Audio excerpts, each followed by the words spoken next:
I'm Sarah. And I'm Peterson. Bienvenidos a nuestra casa en Washington Heights. Puedes entrar.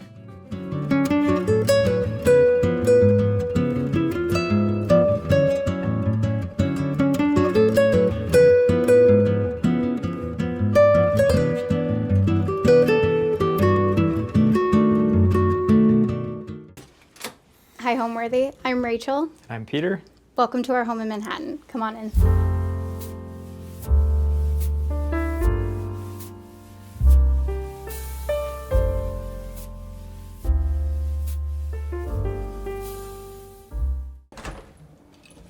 Hey Homeworthy, I'm Khrystyne. Welcome to my 700 square foot apartment in Manhattan. Come on in.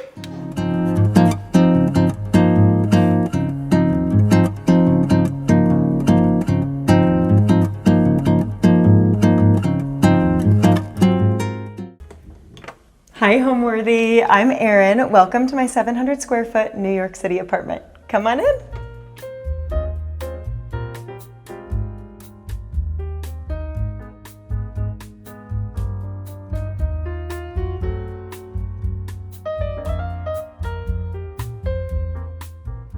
You're watching Homeworthy, where we believe every home has a story.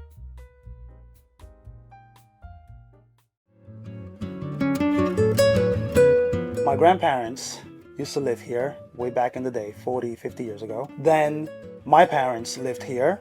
And when I immigrated from the Dominican Republic in 2002, we came straight to this apartment, and I've lived here ever since. So when we got married, it was very important for us to try and maintain the apartment. Our apartment is, 720-ish square feet? I mean, that's significantly smaller than the house I grew up in, and a lot of houses like in America in general. But when it comes to apartments, it's pretty big. And also the way that we've arranged it and styled it and everything makes it feel more spacious. One time a friend asked me, is your home kid-centered or parent-centered? And I wasn't honestly happy with either of those options. Our home reflects our values as people and as a family.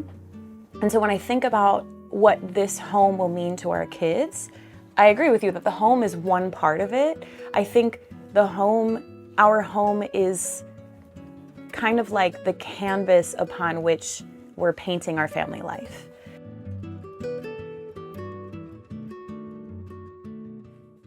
Hi Homeworthy, I'm Sarah. And I'm Peterson. Bienvenidos a nuestra casa en Washington Heights. Puedes entrar.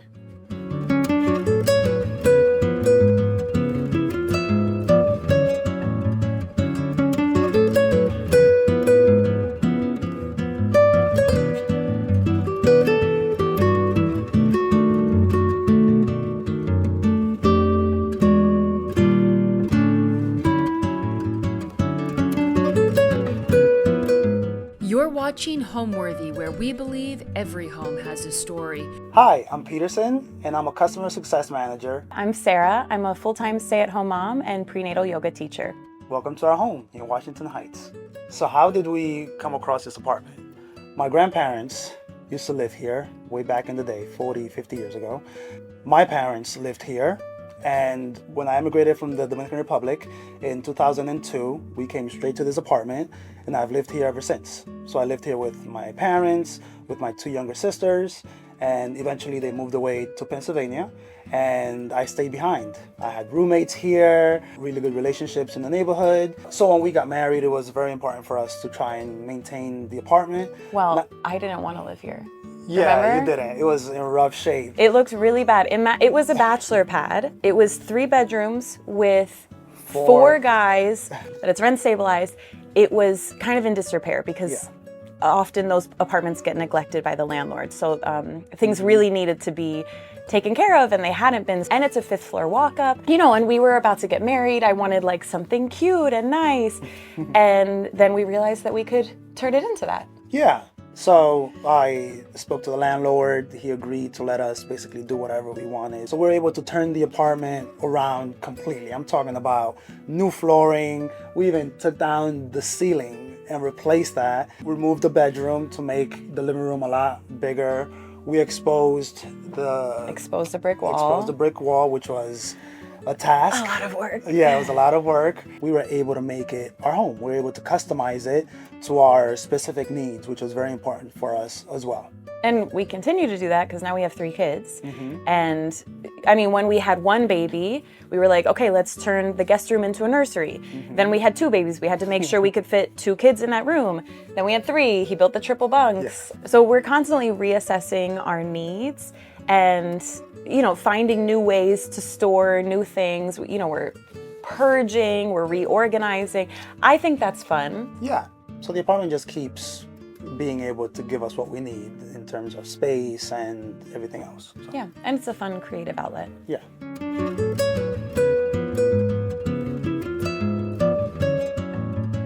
Welcome to our living room.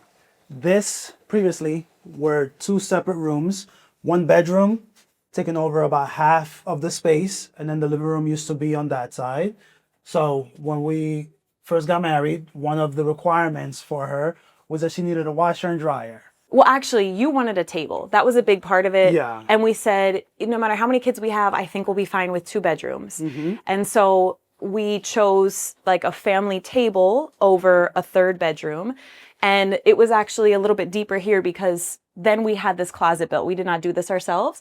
We had this closet built, which now is our kids' art station. I'm very proud of this. My dad and I made this little pocket organizer. I bought some organizers on Amazon to store their art supplies. And yeah, it works really well for us. It's also coat storage. I was a kindergarten teacher, pre-kids. So while I love to purge and I love to get rid of stuff, I cannot let go of children's books. And so I just rotate through them with our kids. So this is the backup stash. Whatever doesn't fit on their shelf goes here. The main reason we built the closet was so we could have this, our washer dryer, full-size washer dryer. I mean, it's a game changer. Peterson, Yeah. you've built so many woodworking projects and you don't have a workshop. Where do you store all your woodworking supplies? Here's my workshop. Basically, all of my woodworking equipment lives up here. I have a circular saw. I have a router. Just anything that you might need to work with wood lives up here. So this is basically one part of my hobby right here. And you bring it up to the roof. And I bring it up to the roof. I bring it outside. I bring it to the hallway. I'll take it anywhere.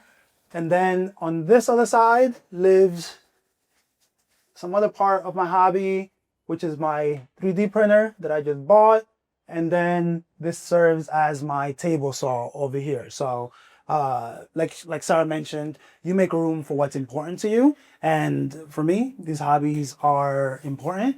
So once upon a time, I was walking home and they were redoing the sidewalk on our corner. And I saw an old phone booth just sitting there, like it had been ripped out. And so I ran home and I said, Peterson, you have to go downstairs and get this phone booth. I thought about getting it myself, but it was kind of heavy. And I thought he would be mad at me if I brought home a phone booth. So I told him, you have to do it. And I convinced you. I don't think you were going to do it. Yeah. But now, here it is. There it is. So we brought home the phone booth. My dad disinfected it. We cleaned it real good. Yeah. We brought it to my parents' house. My dad is really into woodworking, so you've learned a lot from him. I have, yeah. And at the time, I don't think you had any woodworking skills. No, I wouldn't have been 'cause able to do this. This was like a year after we got married, maybe. Yeah. And so he cut off the jagged metal on the bottom, built it a wooden base. And then for years, we kind of went back and forth of like, what are we going to do with this? How are we going to use it? We had books in it, maybe a plant inside. It honestly never felt quite right. Yeah. And then you built a fish tank. And then I built the fish tank, and we have some fish in there. And this is another thing that brings us a lot of joy, being able to take care of this little ecosystem in here. Let's talk about the brick wall. Every single one of these bricks that you saw was hand sanded by me. You can see the texture. Yeah. You use a diamond cup wheel, and you can literally see the scratches of it on the So bricks. I went through each and every one of these bricks because they had a black tar. I purposefully left a few of them untouched so that I could share the story with people years later. So they were all black like this until I sanded it all down, and now it looks like this. We've since sealed it so that it's not falling apart or anything. We feel like it's one of the biggest features in our room, going from one end all the way to the other corner there. And then our apartment has some personal touches too. Like these two molas are from my grandparents. They used to travel to Mexico a lot. Our table and chairs are from Facebook Marketplace. I think like an estate sale or something, but they're from Facebook Marketplace. Obviously, we're big IKEA people. This is from IKEA, but Facebook Marketplace. And I love the circle detail. With this also, the cabinet came just like that. And then my dad built, I opened up a pizza box. This is pre-Peterson woodworking. I opened up a pizza box and I made like this as a model just out of cardboard. And I brought it to my dad and he made this for me. We stained it and it honestly just like happened to come out the exact same color. So now it looks like it's part of the shelf and it works well as a kid's toy shelf. So we have baskets for toys down here. We usually have 2 or 3 things here. And then we mounted a toy over on this side. And these are just, creative ways to use what you already have and use your space. I love this for babies because it invites them to stand because it makes a noise. This is Peterson's big electrician debut that he ran wiring from the fan to this. He opened up holes in the ceiling. He created these wooden shapes. So the colorful shapes you see there are things that he made out of wood. I painted them. And then we attach them to the cord. The pendants and the bulbs are from IKEA, but obviously we customized them. And so we added a light there, we added a light here, we added a light here. And it's funny because this is all within the last 6 months or something. We've lived here for 10 years, but now we're like, oh, we can finally see, why didn't we think of this sooner? And in doing that, I also realized I want to extend our hallway mural because now I've really finally styled the top of this cabinet. So literally 3 days ago, I painted this because I knew it was going to be on camera. And the hallway mural I probably did 2 years ago. We've tried different things with the hallway. It's always been dark. And so I just decided on, let me grab some paint, some paintbrushes and see what happens. I don't think of myself as particularly artistic, but I do believe everyone is creative and it's just paint. You can paint over it if you don't like it. So I painted the whole hallway mural, recently added some stuff over here. And this trellis, so this is, the DIY snowball. Our living room was too dark, so we needed lights. But in the corner where we hung these new lights, there was a plant hanging. So what are we going to do with the plant hanging? Oh, and at the time, my rubber plant was getting too big for this space. So we moved that to the bedroom. Now we have an empty corner and a plant with no home. And I saw this type of trellis on Pinterest from this really beautiful Mexican artisan that does a lot of like ceramics. And they make trellises that look like this. But I mean, it was just way out of our price range. I don't even know if they ship to the US. And so I showed it to Peterson and I said, I know you can make anything. Can you make me one of these? So he made me this trellis. This is just threaded rod and put some washers in there. And the washers are glued in place so that they don't move. Yeah, I mean, they can spin, but they can't go any lower. I make that sound very simple, but it took me a good 2 weeks to get it all done. And now it's a really big staple in our home. I got a record player a few months ago and it's literally just been sitting on a chair next to the couch. And I've been thinking of different ideas. How could we maybe make something? We came across this design on Pinterest to some furniture company. It's like $1,500 for this little table of like 2 inset cubes. And I said, Peterson, I bet you can make that. This was a week ago. Yeah, literally last night we assembled it. But I mean, one thing that's really fun about our DIY is that for most of our projects, it tends to be me with the idea, right? And often I'm the one doing the measurements and stuff. And then I'm just like, okay, good luck, bye. It's nice because, I'm a yoga teacher and I practice yoga. So I have my yoga mats down there and I have little yoga books for the kids, which I love because they like to grab them sometimes and do yoga. And I think, our home reflects what we do and what we value. So also, if my yoga mats are tucked away, I'm not going to use them. But if they're right here and it's not ugly and it's accessible and aesthetic, then we're more likely to use it and it's actually contributing to our space. So here we just installed very simple shelves. I learned my lesson on these because I'm the one that went to Home Depot and bought this, board of wood. I was like, oh, red oak is pretty. And it was, I don't know, it was like 12 feet long and like $65 or something, maybe even more.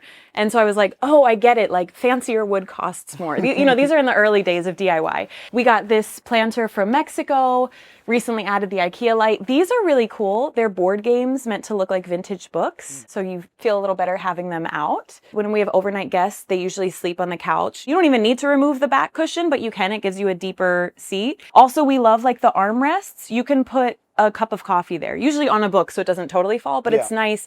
That was one of the selling points when we got it, that people said the armrest almost functions as an extra seat, and that's 100% true. We've tried the couch in different places. Well, for one thing, we didn't really measure when we got it. So that's on us. So we got it and we were like, oh my gosh, it's so much bigger than we realized. And this is before we had the closet. We had like tried it in that corner. We tried it in the middle of the room. It did not work, but it's perfect here. I love a sectional in the corner where the rest of the room is in front of you, because you can just, and our kids do this all the time, you can just run and throw yourself on it. You can sit and you have, you know, the whole lay of the land. I think the most challenging aspect of our initial renovation was the fact that we had nowhere to live except the apartment that we were renovating. So like a week before the wedding, we completely redid our bedroom, which I think you were probably sleeping on a futon in the living room at the time. Yeah. And we pulled up the laminate tiles. There were like 5 layers of laminate tiles. It was like classic New York City renovation. We pulled those up. We painted, we refinished the floors, we rented tools and refinished the floors ourselves. And that was basically it. We didn't do much. But I think another hard part of the first construction was not knowing what we were doing. At the very least, I didn't know what I was doing. So it was a matter of, oh, I want the floors to look like this. And then just going on YouTube, Googling how to make the floors look the way that I want it to look, and then just going for it.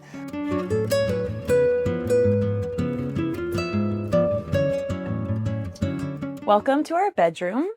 This is the first room that we renovated here. And the first time around, we didn't do much. Just, we painted the floors. And people ask sometimes, like, what is it like having white floors?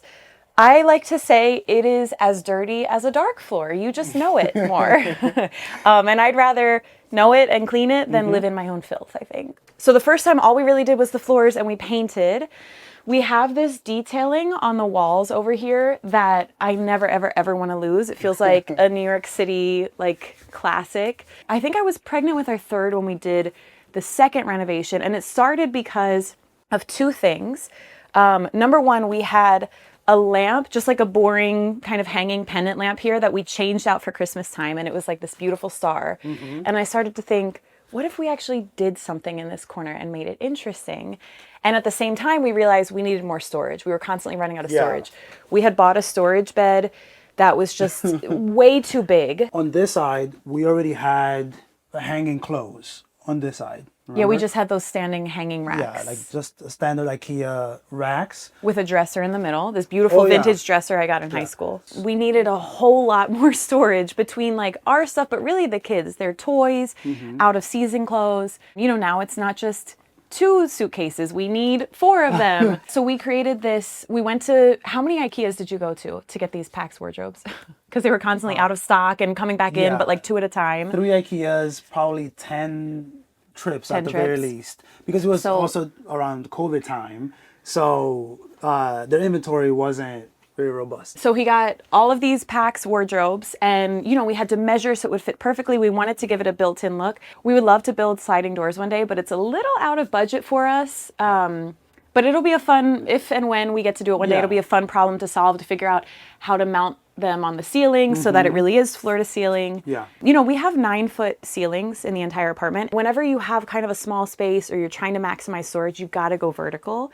And so you'll see that in basically all of our rooms, that there's a lot of intention behind all the way down at the floor level and all the way up to the ceiling level. So, you know, this is our bedroom and it has our clothes and our out of season clothes, but it also has a lot of like kind of homeschooling. We do unschooling. So it has some homeschooling materials. It has kids' toys and games because we try to rotate out whenever we can. So these IKEA PAX wardrobes, they come in standard sizes. And for the measurement from this wall to the other one, I ended up having to cut one of them and make it more narrow. So I had to basically customize this. I cut it in a bunch of different ways to make it fit perfectly. And I think I did a pretty good job. I think you did a great job. Yeah. So when we did the whole storage section, we kind of made it like a whole room renovation. I don't even know if we repainted, maybe we did, but we wanted a more minimal bed. I'm a big fan of being able to see underneath furniture, see the floor, so the space feels bigger. And then we also added lights to the room. So these are just 2 individual lights from IKEA that we paired together. And didn't you glue one of the cords so it was hiding? Because this cord should be hanging here. So I stained the bed. Then I made this headboard for it. I just bought plywood, stained it, cut it to size, and put it in place. It was a simple upgrade. Yeah. On one of their cheap bed frames. Right. And then we also had my dad make us these sliding nightstands. This is a nightstand. Very simple. It hooks onto the bed frame. Sometimes I do slide mine forward and back if you're sitting and you need to put a coffee mug down or something. This is a jewelry box my dad and I made, oh my gosh, probably 20 years ago. Yeah. So my dad and I made this years ago. This is just some screen. We put cup hooks up here. You can, sit things down here, a piano hinge. I think we painted it this color originally, and I'm honestly shocked because it goes so perfectly in our room now. It was like it was meant to be. But I had it in college. I had it in my first 2 apartments in New York, and then eventually we mounted it on the wall here. And it's been a perfect fit. So when I realized this corner could actually be pretty and have something a little more interesting, because it's always been a dark corner. At the same time, IKEA had just released these lights, and the lights above the bed are from the same designer. And I mean, it was probably the same day I was like, I don't care what we're doing today. We're going to IKEA right now, because things like this sell out. And they did, and they never brought it back. This is a hardwired light that Peterson worked with our neighbor who does electric work to convert it to a plug-in, which now you could have done a hardwire, now that you know how to do electric. Yeah. But at the time you didn't. So that was kind of a cool DIY, and it shows what's possible, that if you see a hardwired light you really like, you can convert it to plug-in. Yeah. So the light is from IKEA. The chair is from IKEA. Actually, I think this chair is IKEA from Facebook Marketplace. Oh yeah, I do remember picking it up. We did the wood slat wall ourselves. These planters, if IKEA sees this video, please bring those planters back. They're self-watering and I love them. And then this mirror, this is one of the first things we bought when we got married, and it was in a big silver frame from IKEA. We played around with it. We had it leaning against the corner. We had it mounted on the wall. And then when we changed kind of the aesthetic of the room, which was like 2 years ago, we removed it from its frame and we mounted it on these little clips for frameless mirrors. I had been looking just on all different websites for a frameless gym mirror, because that's what they're called. You know how they have them at a gym, and they're all so expensive. And then I kind of thought, what if we take it out? Yeah, we already have this giant mirror. What if we just take it out of its frame? I think I cut myself only once, so it was worth it. And because it is kind of jagged. It's meant to be in a frame. And you'll also see throughout our home, we use mirrors a lot. And I think that helps make the space feel bigger. It helps kind of bounce the light around. Obviously, they're functional too. Like, we want to have a mirror in our bedroom to make sure we look cute. But it really helps open up the space too. I think in the middle of our renovations, or around that time in the beginning, so this is 10 years ago, I found a Craigslist listing for an office that was closing down, and they had these glass panel doors. So there were 4 of them, and conveniently, we need 4 doors in our apartment, but they're all different sizes. Our doorways, not the doors themselves. So Peterson and I, in a construction zone of an apartment with a portable table saw, which was like this high off the ground and like that big around, one of us on each end of the table saw was passing the door through, and we were cutting. Not to cut the glass. Oh my gosh. It was 0 out of 10, do not recommend. So we cut down this side of it, and you'll see this door and I think the 2 on the kids' room, because that's like a French door situation. It's not perfect. Like, this is the mark of a true DIY, you know. If you look over here, you'll see that we might have an inch of space here compared to the 4 inches. It's like a 1/4 inch.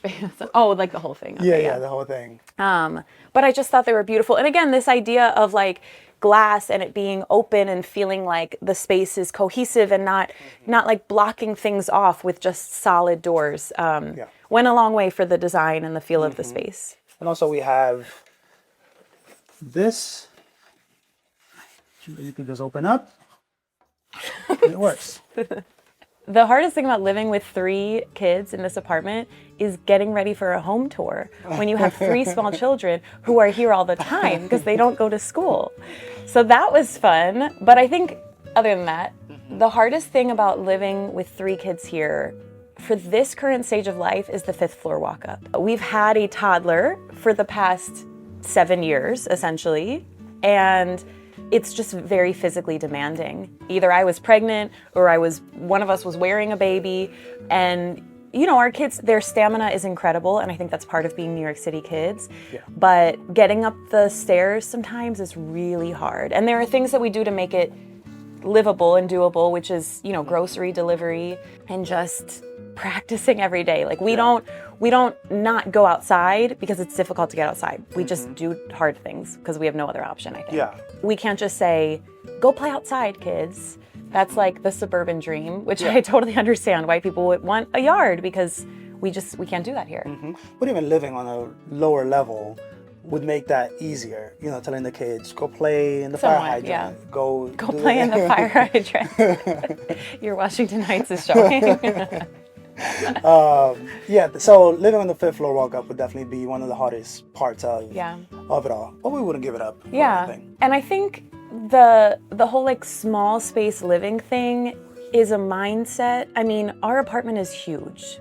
It's 720-ish square feet. I mean, that's significantly smaller than the house I grew up in and a lot of houses like in America in general. But when it comes to apartments, it's pretty big. And also the way that we've arranged it and styled it and everything makes it feel more spacious. So I think you could have a much bigger apartment or home than us and it could feel suffocating. It could feel cluttered. It could feel like it's so hard to live here with kids because there's no space. Well, maybe you need to get rid of stuff. Maybe you need to rearrange stuff. So I'm saying that to say, I think a lot of people think living with 3 kids in a small space is incredibly difficult because kids need space, humans need space. I think we actually need less than we think we do, and there are creative solutions around that. I wanted to add that I grew up in this apartment with 4 other individuals. So I grew up in this apartment with 5 people, which is exactly what we have now.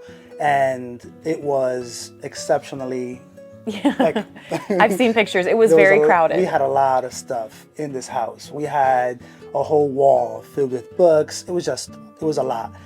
I don't have a single memory of thinking that this place was too small for our family. And when I tell you as a kid, that's funny like because if I walked into that, I would be like, the walls are closing in on me. I don't remember it feeling crowded. I remember having all the space that I needed for everything. So doing it now with the whole family, I think it feels natural.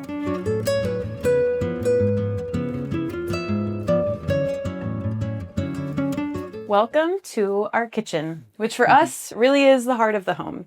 We bake a lot, we cook a lot, we eat family meals together. It's a small kitchen. I don't like that it's so enclosed. We've talked so many times about taking down this wall. Maybe one day we will, but it works. We make it work. You know, a lot of fights happen over who stands on which stool at the counter, but we still make it work.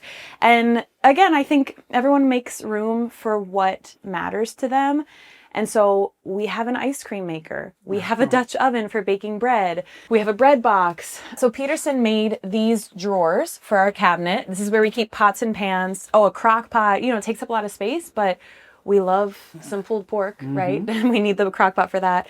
Blender, tea kettle. Frother. Yeah, milk frother. Things that if you don't use it, I would say get rid of it. But we use it. And so it makes sense for us to make space for it.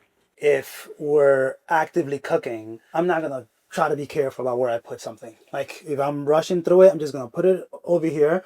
But then at night, when I'm just cleaning up, I'll just put it back where it belongs. And I feel like living a life like that and also teaching them that teaching our kids. Things have order, things have a place where they belong, and there can be a time when they can be out of place, but then eventually it should go back to where it belongs. And I wanted to mention something about the kitchen space. People often ask us, what would you change about either the apartment or do you want a bigger space? And the one thing that I usually tell them is that we would love a bigger kitchen. More counter space would be really nice. Because we spend a lot of time here. We eat almost every single meal here in the house together. We cook a lot. That's Yeah. also part of our relationship. Like I taught him how to cook. I couldn't even make rice. I taught him how to before she drive. But yeah, we cooked a lot when we were dating and we were first married, and now we cook with the kids a lot. So one of our kids really, really likes to cook, and we bought those like cheap plastic knives that are like for toddlers and for kids, but they don't work. All you can do is cut strawberries with them.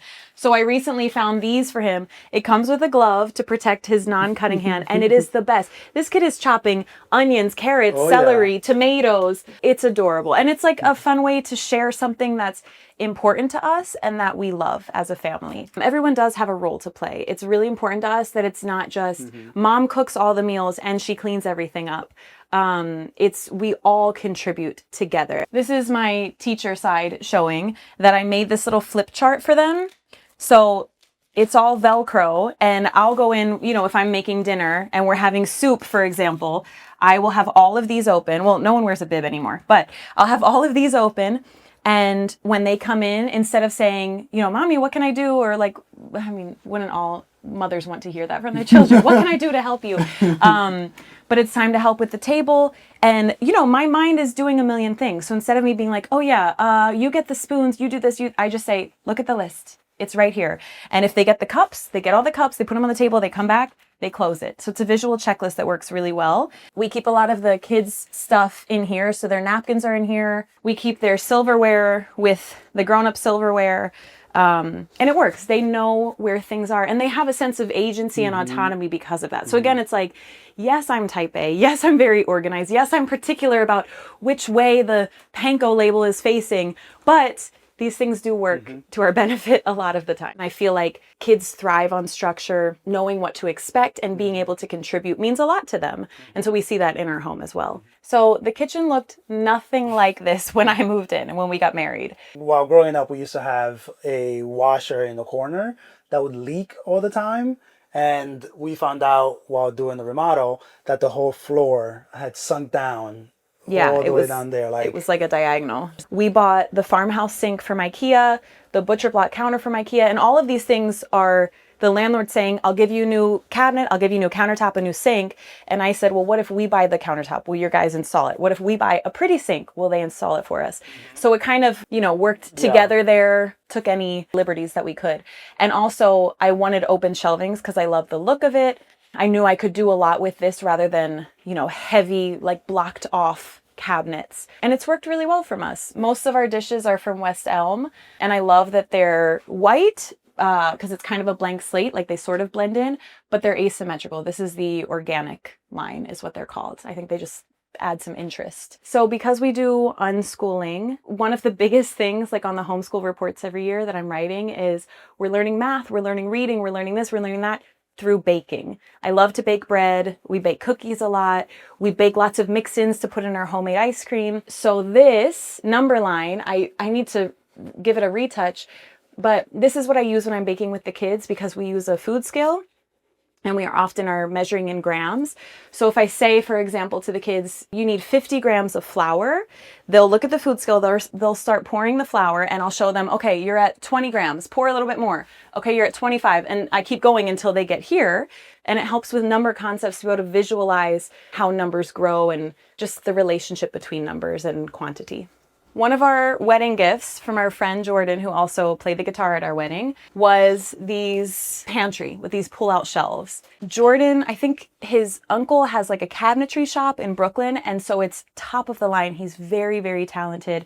And this is also pre-woodworking for Peterson and, our real DIY stuff. So now, could you make it this quality? Probably not, but you'd put in a really good effort. I'm sure it would be beautiful still. But it's beautiful, because it's like professional quality. It was a gift. It works so well for us because this cavernous area used to be a dumbwaiter. And so it was just shelves before, and you would have to reach way far back to get anything. So this makes so much better use of the space. And yes, sometimes it's a total mess, and from time to time we have to reorganize. And then these are just spice racks from IKEA that we mounted on the wall, and they work really well for us. Eventually we had to just, give them kind of a touch up, and we took this piece and just turned it around to write everything and reorganize the spices.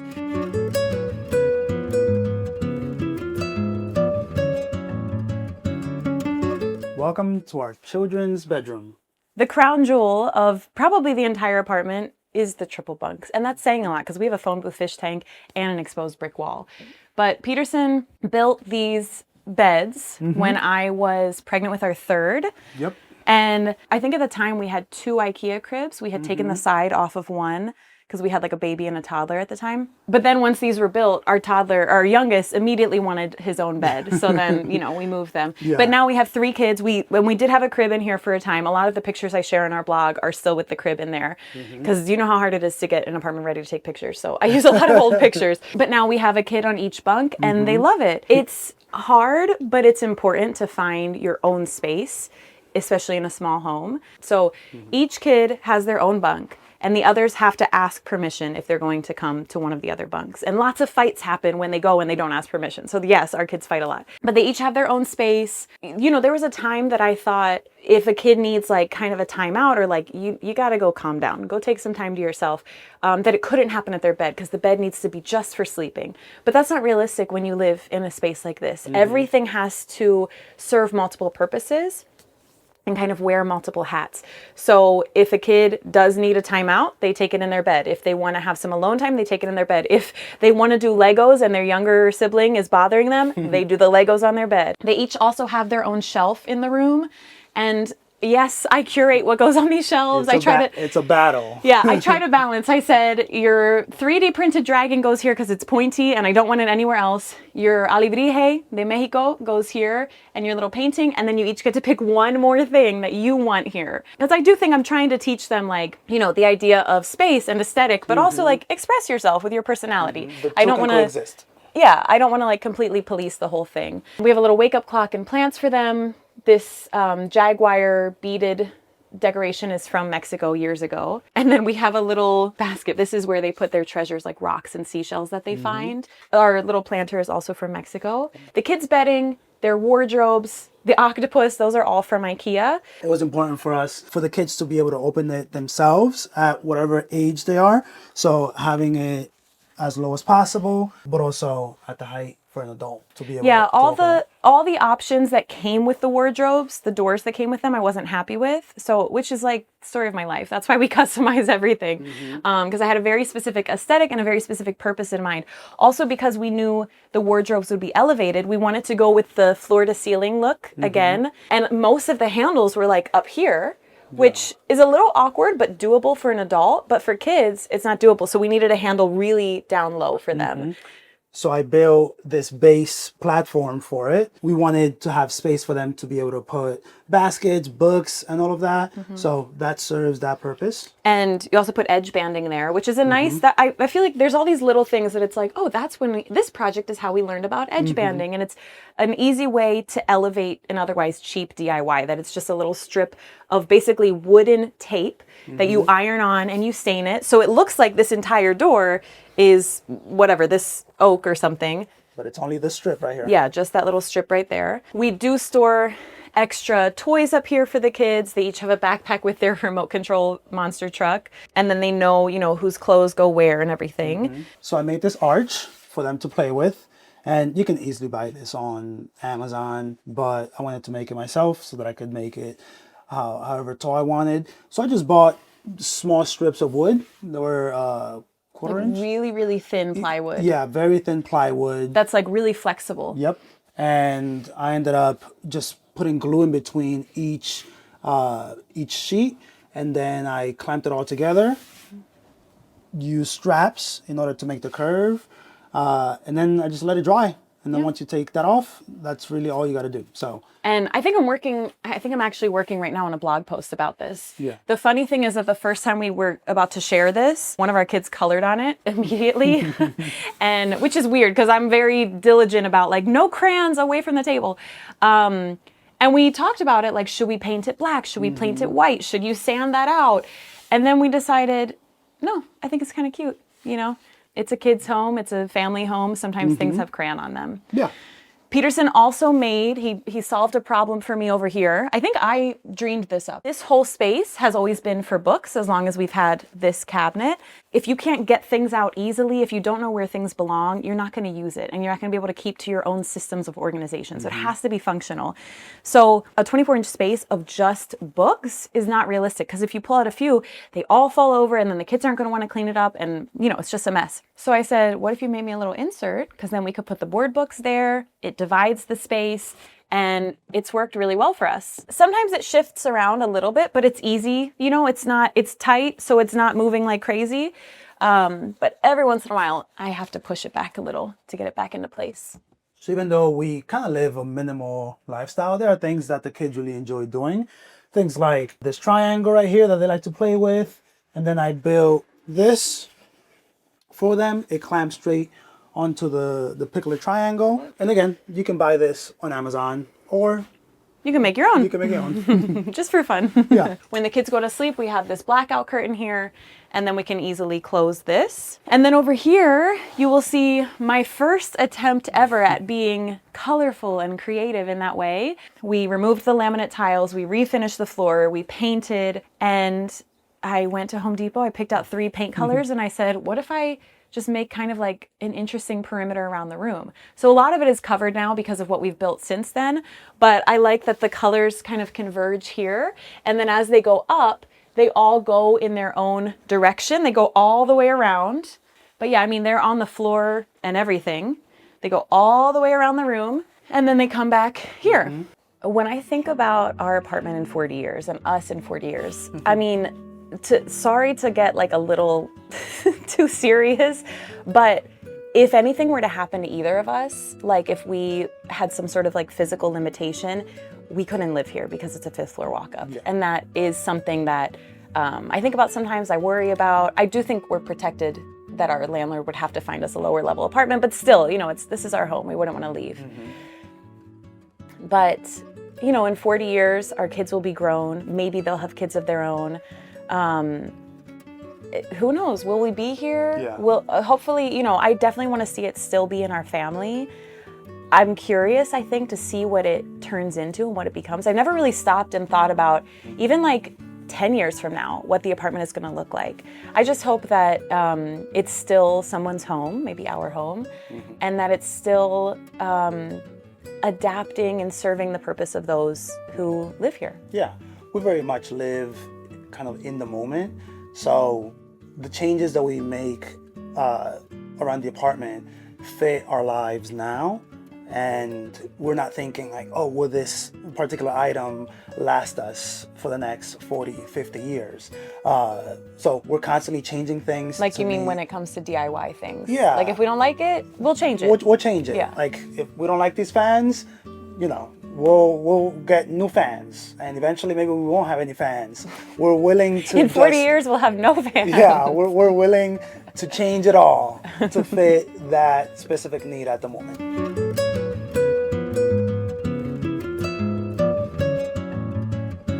Fun fact about our entryway, this is the only original light fixture. We added the lamp from IKEA, but we kept the pull tab, I think because we just didn't know what else to do, and now I find it kind of charming.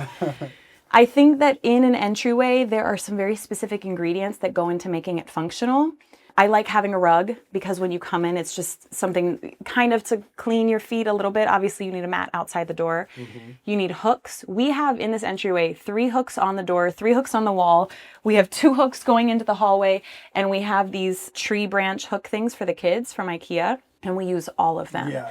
And of course, it's a balance between coming in and hanging up your stuff and not leaving it there for a week on end. So we're constantly having to like tidy up. So hooks, rug, a place to sit to put on shoes, and a place to put your shoes. So we have these IKEA shoe cabinets, which work really well. The kids each have a cabinet at the bottom. I think an entryway also needs a place to put things, like to put your wallet and sit something down. We got to take this out to the car. We need to drop off these books at the library, that type of thing. And we had a smaller shoe cabinet, same one, just a smaller size from IKEA, and we replaced the top, which was a fun way to customize it. Peterson cut a piece of wood, stained it. It looked really nice. We were going to do it with this one, but then we decided we liked the plain white with the hallway mural. Because these are 3 different units that I've put together with screws. Yeah, anchored to the wall and everything. But yeah, it's important to have a place where when you come in, you could just sit and take off your shoes, and you can do everything that you need to do there. So in the winter, there's a basket for each kid where we put their wool winter gear. And now, right now we're transitioning kind of into summer. So we have sunscreen and we have like tote bags for, groceries and everything. Something else I think an entryway needs is a mirror, especially here because it's the darkest corner of our apartment. It helps with the light a little bit, helps the space feel a little bit bigger. My dad built us this floating bench. This is also pre-Peterson's woodworking days. And it's wall mounted. It's obviously strong enough to sit on, but it gives us some storage too. So I love this. And it's a really simple design. I started the hallway mural up in the corner above the door and it comes all the way down. And I just wanted kind of like abstract shapes, something interesting, something, it's a long hallway and an otherwise dark hallway. So I wanted to add some interest and also draw the eye upwards, which is why the mural goes up onto the ceiling. And then I needed, again, some more interest, something between interest, design-wise, and functionality. We needed something to absorb a little bit of sound because the hallway, especially now that we don't have a rug, can be a bit echoey. So I proposed to Peterson, could you make me some blank canvases and then I will continue the mural onto them. So that's what he did. He made 3 small ones and then we have a giant one at the end of the hall. And this is the type of thing too that like we could have been searching online for like, a giant canvas, but it would have cost so much money. And so instead, I built it myself. And yeah, you could just take it off. are you going to regret taking it down? Sometimes they're hard to get back up. You can just take it down. And then when you're ready to put back up, hopefully it stays. So the hallway mural, continues all the way down. We have a sliding door and goes all the way across. We also, behind the door, measure the kids on their birthdays. So we have the whole like, you were this tall at 1 year old, 2 years old, 3 years old. So it's really sweet. We took an IKEA bookshelf, which I think they stopped making for a while and they recently brought it back. So hopefully it stays for a bit. And we turned the whole thing upside down and we added an IKEA paper roll, added magnetic poster clips or poster strips. And one, is mounted on the wall. This one goes here. And now we have a easel. Now we have a hallway easel for the kids. Sometimes we paint. It's just simpler to keep crayons. And they have a good time with it.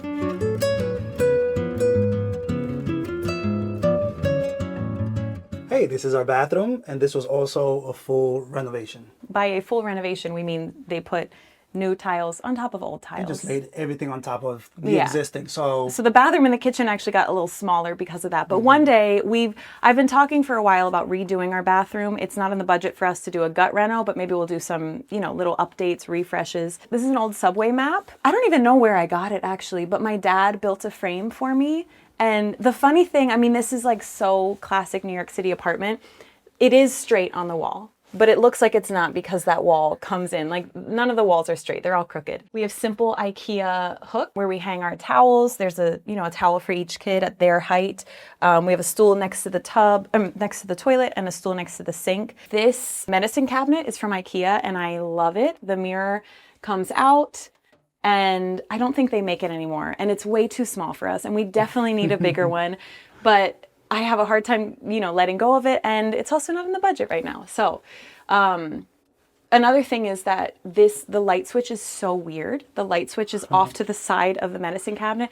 And we would love to move that and make it like just more common sense, you know? We use a toilet paper holder for the hand towel and for the kids. I found this toilet paper. This is really like 21st century parenting, I think, that this is a toilet paper holder that comes with a phone rest. And I instead bought it so Peterson could attach it to the side of the vanity. We hang a little cloth for the kids to wipe their faces. Their toothbrushes are here. That works really well for us. And again, it's something that like they can easily get to themselves. You don't want to see what's in here. It's a total mess. And sometimes we just have messes and we hide them behind doors. That's, reality. it is what it is.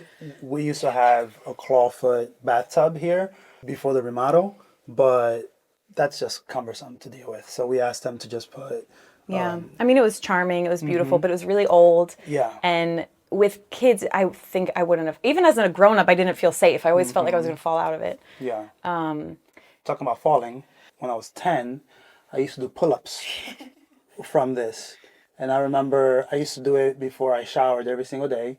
And one day I tried to do my pull-ups and I fell and I banged my head against the clawfoot. That actually explains some things now that you say so that. Just wanted to bring that up. I thought you ripped it out of the ceiling. I did. Oh my the whole gosh. thing just came down. Wow. So making use of our vertical space, I was able to build this shelf to house our toilet paper, to house some toiletries items.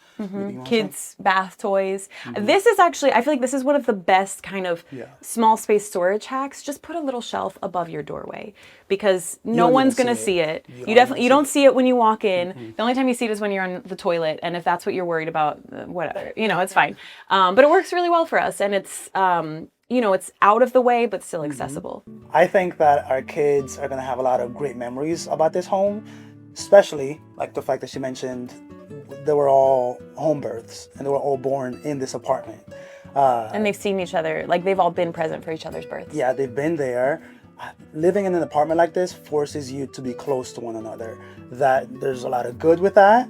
There's some bad as well. But yeah, I think that they'll have really great memories here. The fact that we live in New York City and we're surrounded by museums, zoos, surrounded by people from all walks of life. They're exposed to so much. So I would say that it extends outside of this apartment. It's a whole lifestyle that we've built for ourselves. And this apartment is just one part of that. We have the option, I think everyone has the option usually to live a different way or a different place. We have the option to buy a house near my parents in the middle of nowhere, Pennsylvania. It's a beautiful place, but it doesn't match who we are as people. And we do have, like you said, living in New York City is a big part of who we are and what we value and what we want to offer to our kids and expose them to.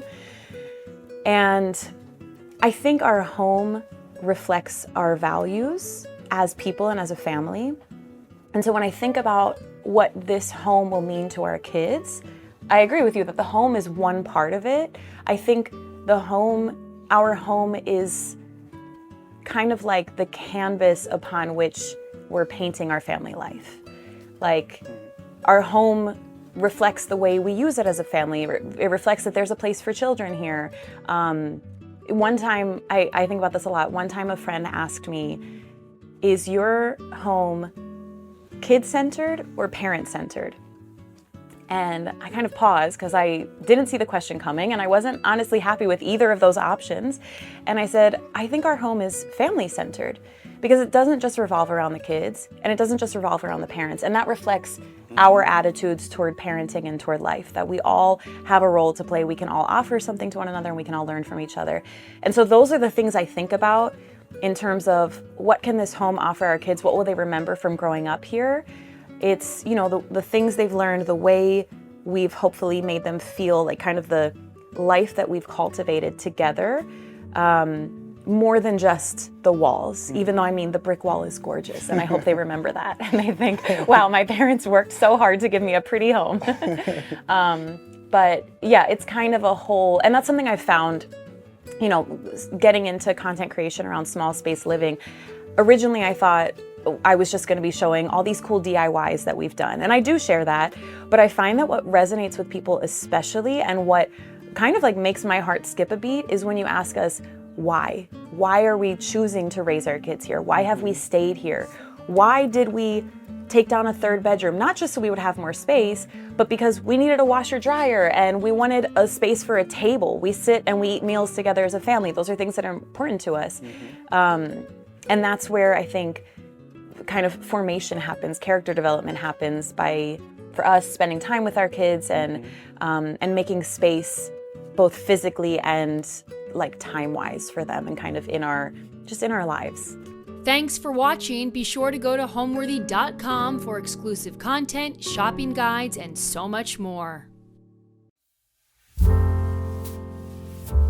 This is our 580 square foot apartment in Manhattan. This apartment, we actually signed sight unseen. We found the Street Easy listing when we were living in Hanover, New Hampshire, when we were at grad school. What has made it feel like home is feeling like our life is reflected in the space that we're in. Honestly, I think I could live in a shoebox with Peter and feel at home. And so being able to see kind of all of those things in one place is just really fun, and being able to see all the different iterations of ourselves that have resulted in the people we are now.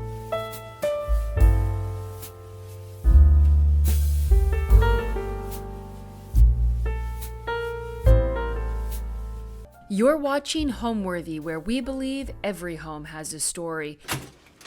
Hi, Homeworthy. I'm Rachel. I'm Peter. Welcome to our home in Manhattan. Come on in.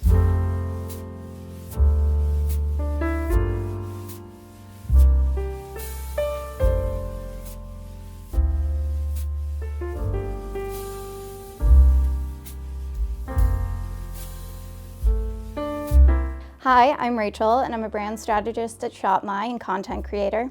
And hi, I'm Peter, and I work in finance. Welcome to our 580 square foot apartment in Manhattan. This apartment, we actually signed sight unseen. We found the Street Easy listing when we were living in Hanover, New Hampshire, when we were at grad school, and luckily everything worked out. But we met 4 years ago. In Croatia on a trip before business school. We met technically a week before our program started. And so we met on a boat for the first time. Yeah. Our anniversary is actually the first day that we actually ever met, because we were basically inseparable since then. And we actually got legally married on our anniversary of the day we met, and then had our wedding 2 months later in Minnesota. So we got married in New York first, and then had our wedding in Minnesota.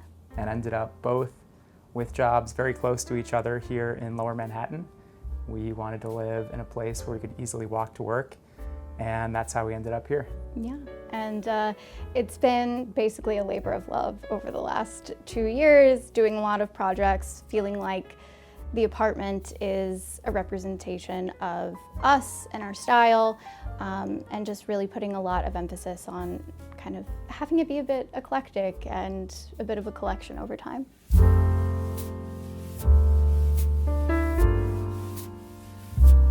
Welcome to our kitchen. Honestly, I feel like there's just so many different things to talk about.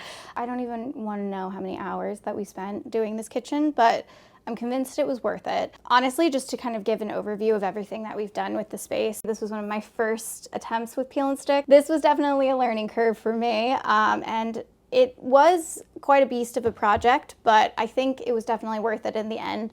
I typically tell people, if you know you're going to be in a space for longer than a year, peel and stick is worth it. If you are moving out in a year, it may not be worth it, because you may be questioning your sanity removing it. But nonetheless, with the cabinets, the other thing that we did, I took a scrap of the contact paper to Home Depot to get the paint matched, but took a scrap of the contact paper and asked them to match the color. So then that way I could paint the molding to essentially match the contact paper identically.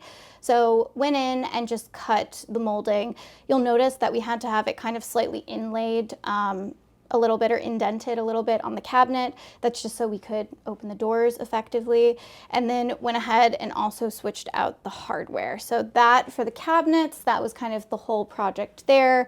The other thing we did was the backsplash, which was a bit of a process, mainly because I wanted something that looked like real tile. And so I ordered these peel and stick stone composite tiles, and they're great. They look like real stone. The only issue was that they were a very cool white, and our contact paper is a very warm white. And so on camera, you couldn't really see much of a difference, but I saw the difference. And so we actually ended up painting the backsplash the same color that we painted the molding. So that's why it's a herringbone pattern, but you can't really see it, I think, on camera as well. But I do like it, because I think it just makes the space feel very open. Previously, the backsplash was in fact the same color as the cabinets, so it just kind of made the space feel, I think, a little bit more enclosed. Other than that, we switched out the socket covers. I think that's a really easy way to kind of make light sockets feel intentional. A lot of the times, you know, people say, like, why are you investing time or doing these little things that are perhaps time consuming or expensive? But I just feel like the little details are what makes a space feel complete in a sense. So that was the thought process there. But other than that, honestly, I think as a renter, investing in a nice faucet is actually a really smart idea, because most kitchen faucets, they're single hole, and we're gonna take this and move it and use it in future apartments. So yes, we invested, we got a Moen faucet, but I absolutely love it. I was just going to add that, like you said, this is the kind of thing that's reusable. I think same with the little light socket fixtures. Like if there are things that you're going to bring to a future apartment that fit your aesthetic, why not invest in them? And the other thing we'll mention is that the developers of this building had gone with a sort of modern angular fixture that didn't really work with our aesthetic, and that's part of the reason that we swapped it out. Yeah, it was also a chrome finish, which a hot tip that I think if you want like kind of a silver color on finishes, but you want it to be warm, always go with polished nickel. Anytime it's like stainless steel or chrome, it's gonna lean more cool toned. So typically when I'm designing a space, I like to pick if I'm gonna go kind of more cool or if I'm gonna go warm. And then typically the rule of thumb I try to follow is that I try to get 80% of the colors in that specific tone. So for the kitchen, the goal was to go warm. Obviously we have, a couple pieces here and there that are a bit more cool toned, but wanted to have the bulk of the space be leaning warm, because I just think it makes it feel like a cozy Nancy Meyer's kitchen, and it's, I don't know, fun feeling. The result of doing all of our DIYs in a 580 square foot apartment is that there isn't really open floor space to do them. So you'll notice there are a couple nicks in our peel and stick tile, and that is due to doing multiple wood sawing projects in the kitchen. So I will strategically stand on that. But yeah, the flooring was honestly, this was, I think, the easiest project we've done. We'll see if I say that taking it up. But it honestly took me less than an hour to do. I love like diamond patterns, just any sort of tile that has a pattern. The tile in here was honestly almost an identical tone to the counters, but it was like large rectangular tiles, and it just kind of felt industrial. And again, I wanted it to feel warm and cozy. So these tiles have been down for almost 2 years, and I feel like apart from my DIY mishaps, they've done pretty well. So I feel like this project was probably one of my favorites that I've done, just in terms of how it turned out, and I think the transformation that it made in the space. Another thing that's fun about being a renter is that there's always going to be something, I think, that's abnormal about every rental in terms of like finding the perfect fitting item for a space. And so this was exactly that. We knew we wanted a space basically to fit our spices, but ultimately couldn't find spice racks that were the vibe that I was going for, that would fit in this space and still allow us to open the cabinet. So ultimately we actually made these. We sourced the poles and then basically cut the wood and everything, and then also have these teacups that we collected that I think just add a nice little pop of color to an otherwise very neutral kitchen. As you will, I'm sure, see in the apartment, blue is one of my favorite colors. Honestly, blue and green, I think, are the two main colors that I have throughout the space. I'm not, I would say, the most like bright, colorful person in terms of the colors that I'm naturally drawn to. So when I'm designing a space, I kind of am picking like 1 or 2 key colors for each area of the apartment, and then trying to stick with those colors as well as neutrals, which don't really count as color. And so, yeah, I think it helps to make it feel cohesive and intentional. These were just, basically wanted to kind of just add a little personality to the fridge. So these are literally just frames that I got on Amazon, and as you can tell, they've fallen off quite a few times. So I've put a lot of magnets on them so that doesn't happen, but just wanted to add some photos here, just of different phases of our lives. So have photos from our engagement, from when we were studying abroad in Switzerland, and from our grad school graduation as well. So lots of fun looking at them. It's funny, a lot of apartments in New York City, they won't list the square footage, but then you go and tour it and it's kind of in passing, it's around XYZ square footage. So when we toured this apartment after we had already signed, it was kind of a case of, it's around 700 square feet. But we kind of, after 2 years, were very curious, went ahead and applied very thorough, I would say, civil engineering principles. He studied mechanical engineering, so I did not, so he was the expert on site for that one. But ultimately, discovered that it's actually around 580, and yes, New York, like the floor plans and construction plans and everything, technically the measurements go into the walls, even though they are not livable spaces, but we counted the closets, don't fret. But yeah, a little bit tighter, and I think my concerns were valid. Well, I guess what I might add too is I think our landlords had about 700 square feet, and we bought it, as in we were convinced, because it feels very airy. It's a corner, it has a very functional floor plan. This building has large concrete pillars, columns throughout, but they're placed pretty well in our unit at least. And so the space feels very usable, even though it's smaller than it was even advertised. We were convinced that it was 700 square feet, and we were able to make the most of the layout. Yeah, I think a big thing for this apartment, I looked at a lot of different floor plans. Whenever I'm looking at a rental, floor plans are kind of the number one thing that I'm looking at, because if you just have a unit that is truly a box, it's very difficult to create these separate spaces, whereas this unit, the pillars were actually wrapped in drywall, so they basically created almost like mini dividers in some of the units. So that was one of the things that as soon as I saw this floor plan, I knew where we would have our living room versus our dining nook, and that we would have kind of a breakfast bench situation. And yeah, I think it all ended up working out, which was great. Yeah, it's very functional.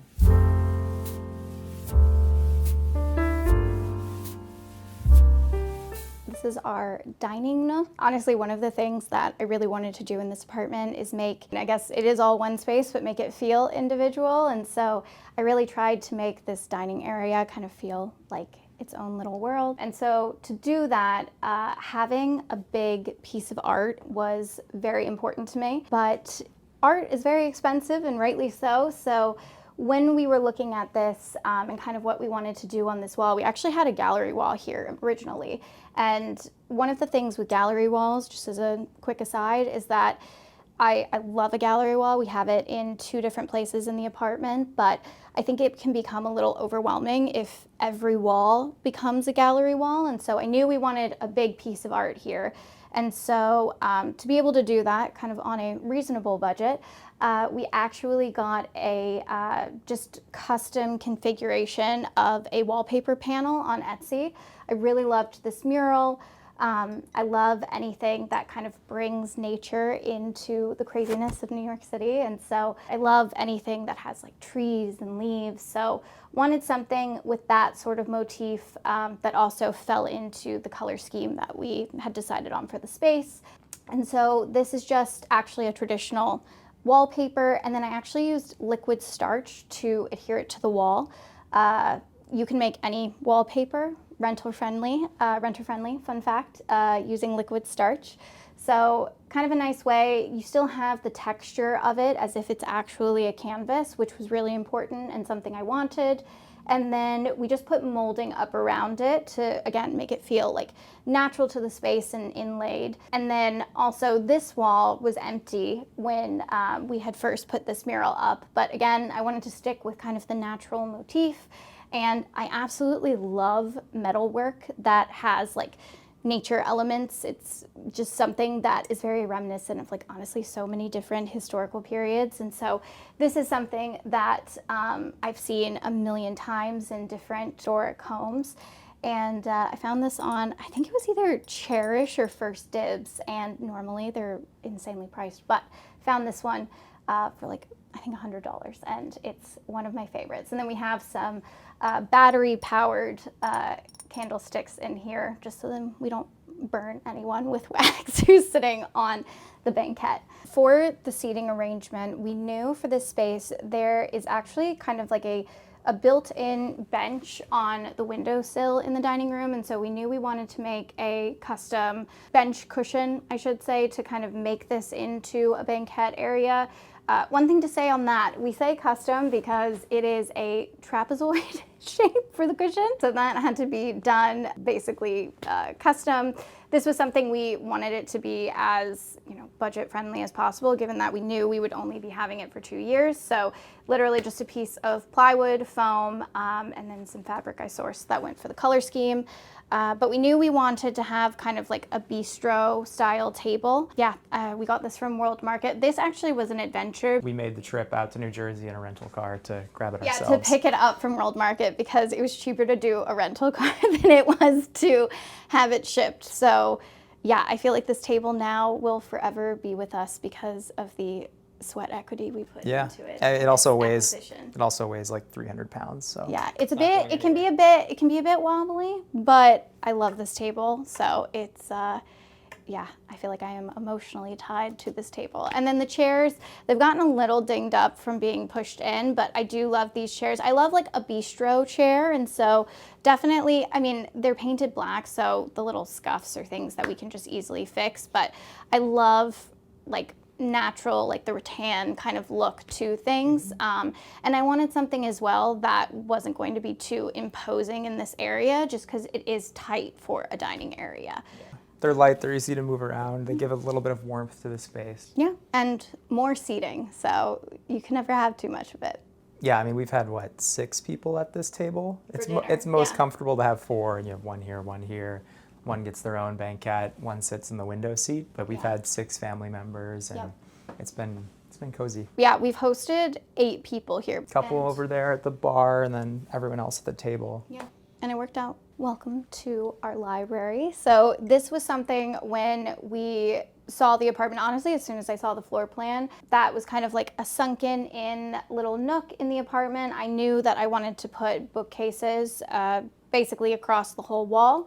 Something when you're a renter, I wasn't sure if we were going to be here for a year or 2, and so I knew I didn't want to do a full like DIY inlay bookcase, and so I scoured the internet basically for, I don't even want to admit to how many hours, to find a set of bookcases that basically fit the space perfectly. And I found this bookcase. I feel like it's sold everywhere. Like I've seen it on Amazon, Wayfair, all the places. And basically 3 bookcases fit within the space, I think within less than an inch on either side, which was exactly what we wanted. You'll see that it is a little bit wonky. It's not definitely the most high quality bookcase, and it's something that I think we're gonna give away when we move and not take to the next space, but it has served its purpose of basically housing all of our very precious books, which are, such a big part, I think, of both Peter and I's relationship, in that we actually, the first time that he came in,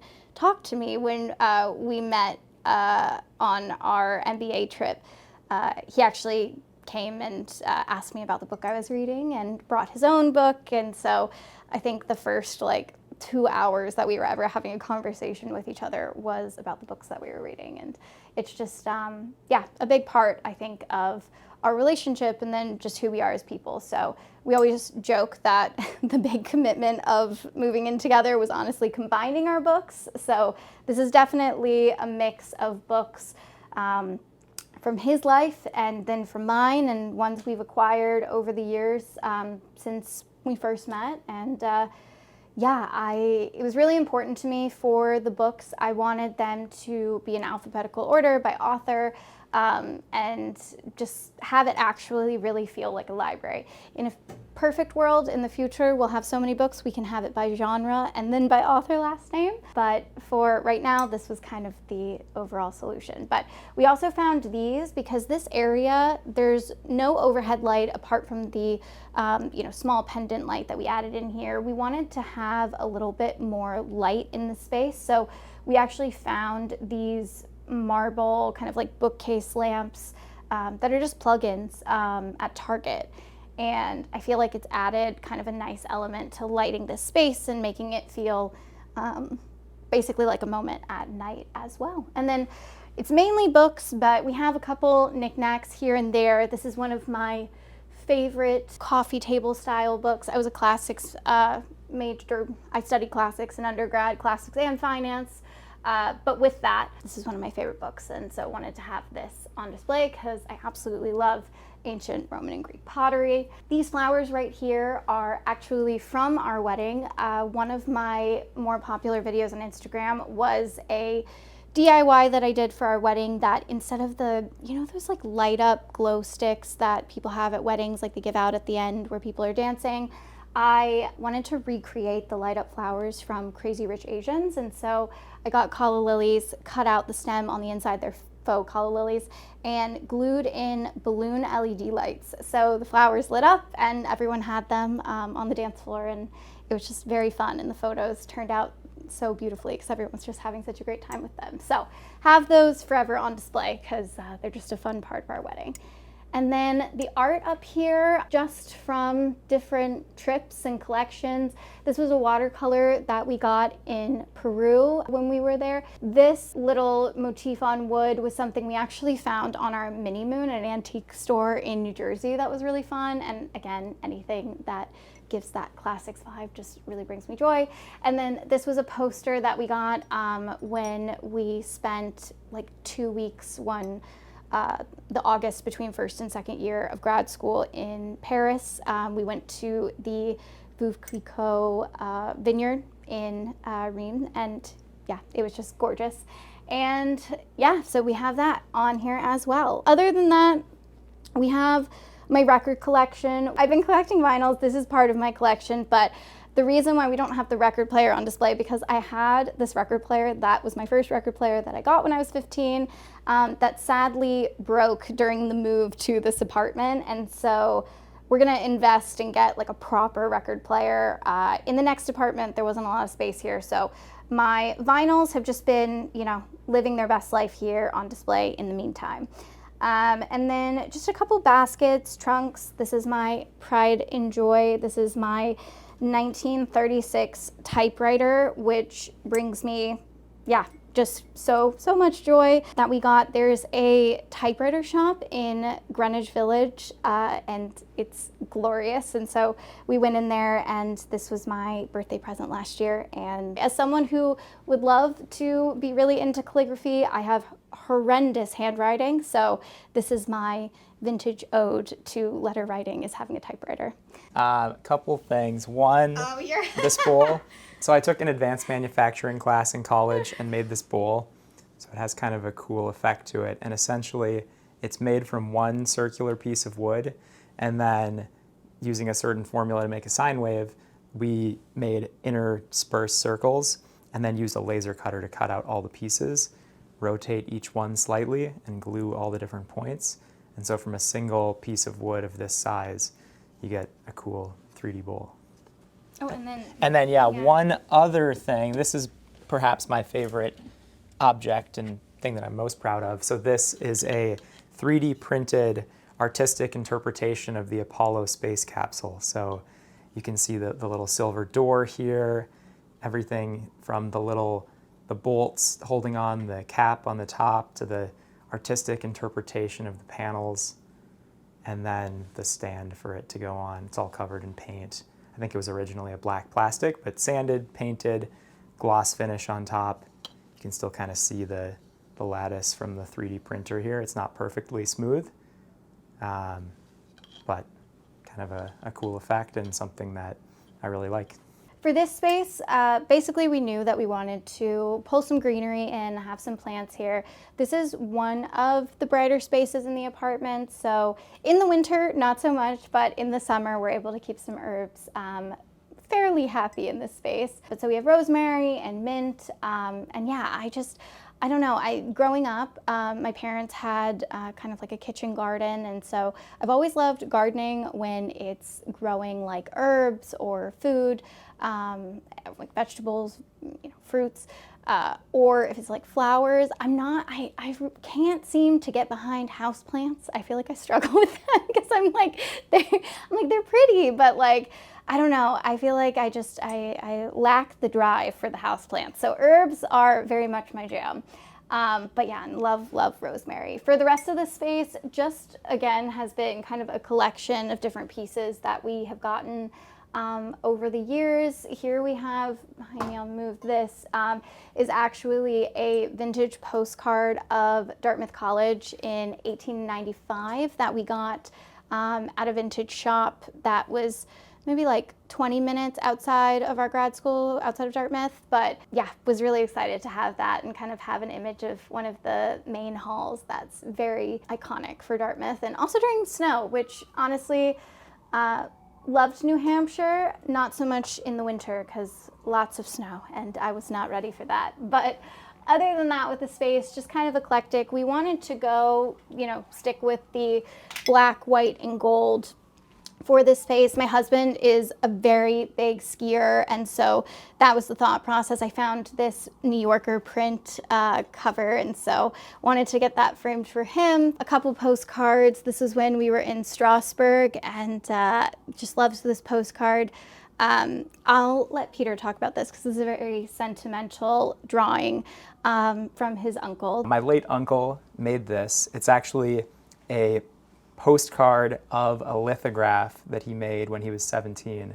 So you can see it's Jesus in the manger. Our whole family was raised Catholic. So anyway, just a piece of art that he did when he was young before he became a professional photographer and artist. So just very sentimental here, and we wanted to remember him by framing one of his works that we think is so beautiful. So the postcard up at the top is basically Audrey Hepburn photoshopped in front of Lou's Bakery, which is essentially like I don't even know, it's like the cornerstone diner of It's Dartmouth. like a 50s like stainless steel and banquet seating diner. It's very like synonymous with Dartmouth, and so they sell like birthday cards, and a couple of my friends got me a cake from there one year for my birthday, and that was my birthday card because they know how much I love New York and Audrey Hepburn. So it's her in the Breakfast at Tiffany's scene looking in the window of Tiffany's, but in front of Lou's. So it's kind of like a fun kitschy piece that I thought was fun to have framed.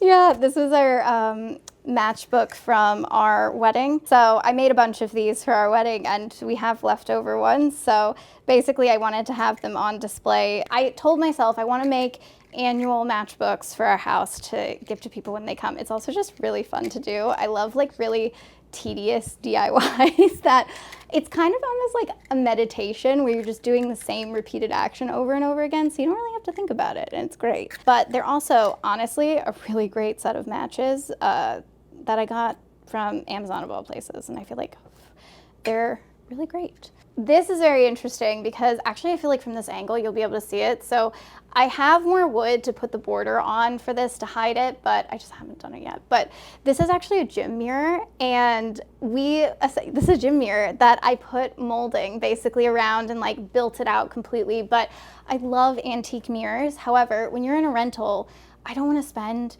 thousands of dollars on an antique mirror that might not necessarily fit exactly in my next place. So I was like, how can I kind of like do a faux situation for that? And if you do like custom cut pieces of mirror, I think we got it for like no more than $120 for this gym mirror.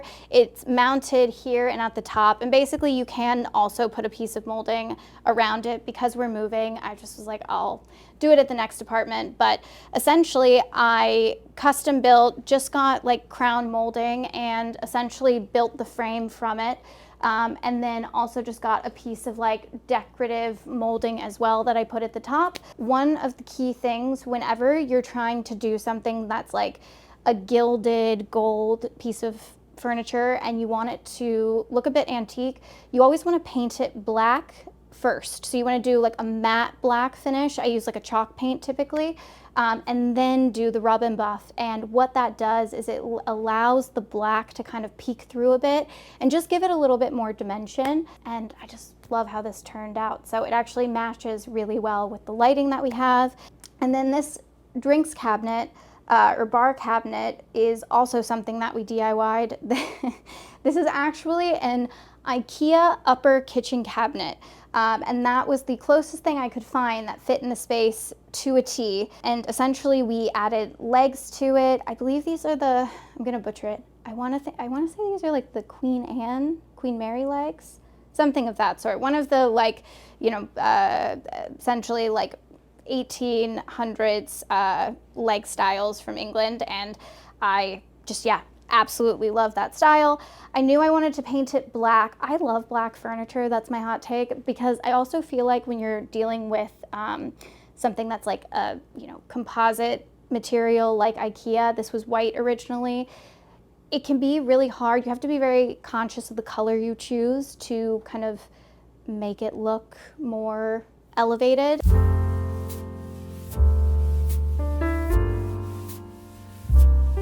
Welcome to our living room. This space serves many functions. The main one that you're seeing here is for storage. One of the things that comes with having a under 600 square foot New York City apartment is that you have to get creative with the storage. So when we moved, I knew that we needed to get some sort of like door situation, media cabinet. And so we have between these two cabinets, 16 bins that are just honestly filled with a lot of random things. This glass originally was just purely transparent glass, and I knew I wanted to kind of, you know, blur a little bit the bins and things that we would put in these cabinets eventually. So I did at first add this leaded glass film, just very easy to do. Use a little bit of water and then kind of like a squeegee and you're able to put it on. However, the lead lines on this faux kind of leaded glass were kind of like a metallic silver, and so I was racking my brain with how I could make it look more realistic, and I think it's Gallery Glass is the brand, but they sell these things called like adhesive lead lines, and so I did quite painstakingly go through and adhere essentially all of these, and they had to be cut individually, but I think it was worth it because I do think, especially from the side, when you're looking at it, the lead lines now are raised, which I think makes it a lot more realistic. This is when, you know, the saying, the devil is in the details, this is very much so the case, and probably something only I noticed, but I love it. So that is all that matters. We also replaced the handles for this as well. I love like knob plates. I feel like it just makes it feel like more, I don't know, like almost of a moment. So went ahead and added these plates and knobs. I also love like a kind of like egg-shaped knob. I think it's just very fun. But yeah, this houses all of my filming equipment, all of our tools, everything that you can imagine. And then over here is essentially our media setup. I actually have, this is a, I want to say this Samsung TV is like close to 10 years old. So this is not a frame TV, which is why it kind of is a black vortex right now. But we did want to kind of have it fit within the gallery wall and feel like it fit in the space. So this was actually a DIY we did before we even moved into the apartment, where we built this out of crown molding from Home Depot, and I love how it turned out. We also have quite a few Sonos speakers that we got as part of our wedding registry, which was very, very kind of people. And we have a small subwoofer so we don't irritate the neighbors too much when we're watching movies. Yeah. But it works out. But honestly, I'm convinced, because previously I only had ever used the speakers on the TV, and when I heard the difference for the first time, I was like, okay, yeah, that is fair. That's a good decision. But yeah, so that's kind of the setup we have here. We also have, this is just like this is not an antique at all. This is actually something that I think I got from Zara Home, but in Europe, I want to say on one of our trips. I can't even remember which trip that I got, but I love it. I think it's great. But honestly, this is like my dream, and that I just walk around like this, so I love it. One thing that's very sentimental over here, my aunt and uncle have a blueberry and lavender farm in Maryland. Basically, I have dried lavender from their farm that I love to keep out. So berry days, if you guys are ever in the southern Maryland area and you want to pick blueberries, their farm is very idyllic and lovely. Beyond that, this area over here, just some more coffee table books that we absolutely love. We were kind of mentioning earlier, we did part of our MBA. So we studied at Dartmouth in New Hampshire, but then we did a bit of an exchange in Switzerland at St. Gallen. And so something that's a lesser known fact about St. Gallen in that area is that it was actually a textile hub around like the turn of the century, late 1800s, early 1900s. And basically the Industrial Revolution kind of changed the landscape of production and all of that. But there is a brand that is based in St. Gallen called Acris, and they basically base a lot of their designs on like the heritage textiles that essentially were originally produced in St. Gallen. So something that's kind of cool. So we have that book here, and then this antique, it actually is a set where I have a couple other pieces around the apartment, but this was a gift from my best friend from undergrad, wedding gift, and it is a vintage candle trimmer. And okay, I just have to show you because it's so fun, and it needs a polish, but basically when you cut it, it takes the wick inside of it, so you don't have to worry about the wick falling over. So anyway, I absolutely adore it. It definitely needs a polish. We'll definitely need to call my mom and ask her, because I am horrible at polishing silver, so we'll need to ask her for her tips. But yeah, it's just kind of fun to have a mix of different pieces around the apartment that are from, you know, people we love, from experiences that we shared together, and all those different things. And then this is the seated part of our living room. I absolutely love this couch. I joke that this was my first adult purchase that we purchased together when we moved into this apartment. All of my couches before were well, I only had one couch before, and it was a like $350 IKEA couch that I loved. I loved that couch, but sold it when moved to grad school. And yeah, we bought this couch, and it's interior design. We ordered, I want to say, 20 fabric samples before we decided on it, but I just always loved like a deep navy couch, and Peter agreed that this was kind of the right piece of furniture for the space. And it's also very comfortable. One tip, if you live in a small space and people are going to be staying over, always opt for a bench seat on a couch, because it makes it basically a twin bed, and it makes it much more comfortable for guests who sleep on the couch. I've gotten many pieces of feedback that this couch is incredibly comfortable when people have stayed over. So yeah, I absolutely love this thing. And then this coffee table, I knew I wanted a square coffee table. We definitely need to polish and refinish the top, but I'm kind of holding off until after the move. This is a 1960s coffee table that we found on Cherish, and I basically could not find something that was the right dimensions for the space. I knew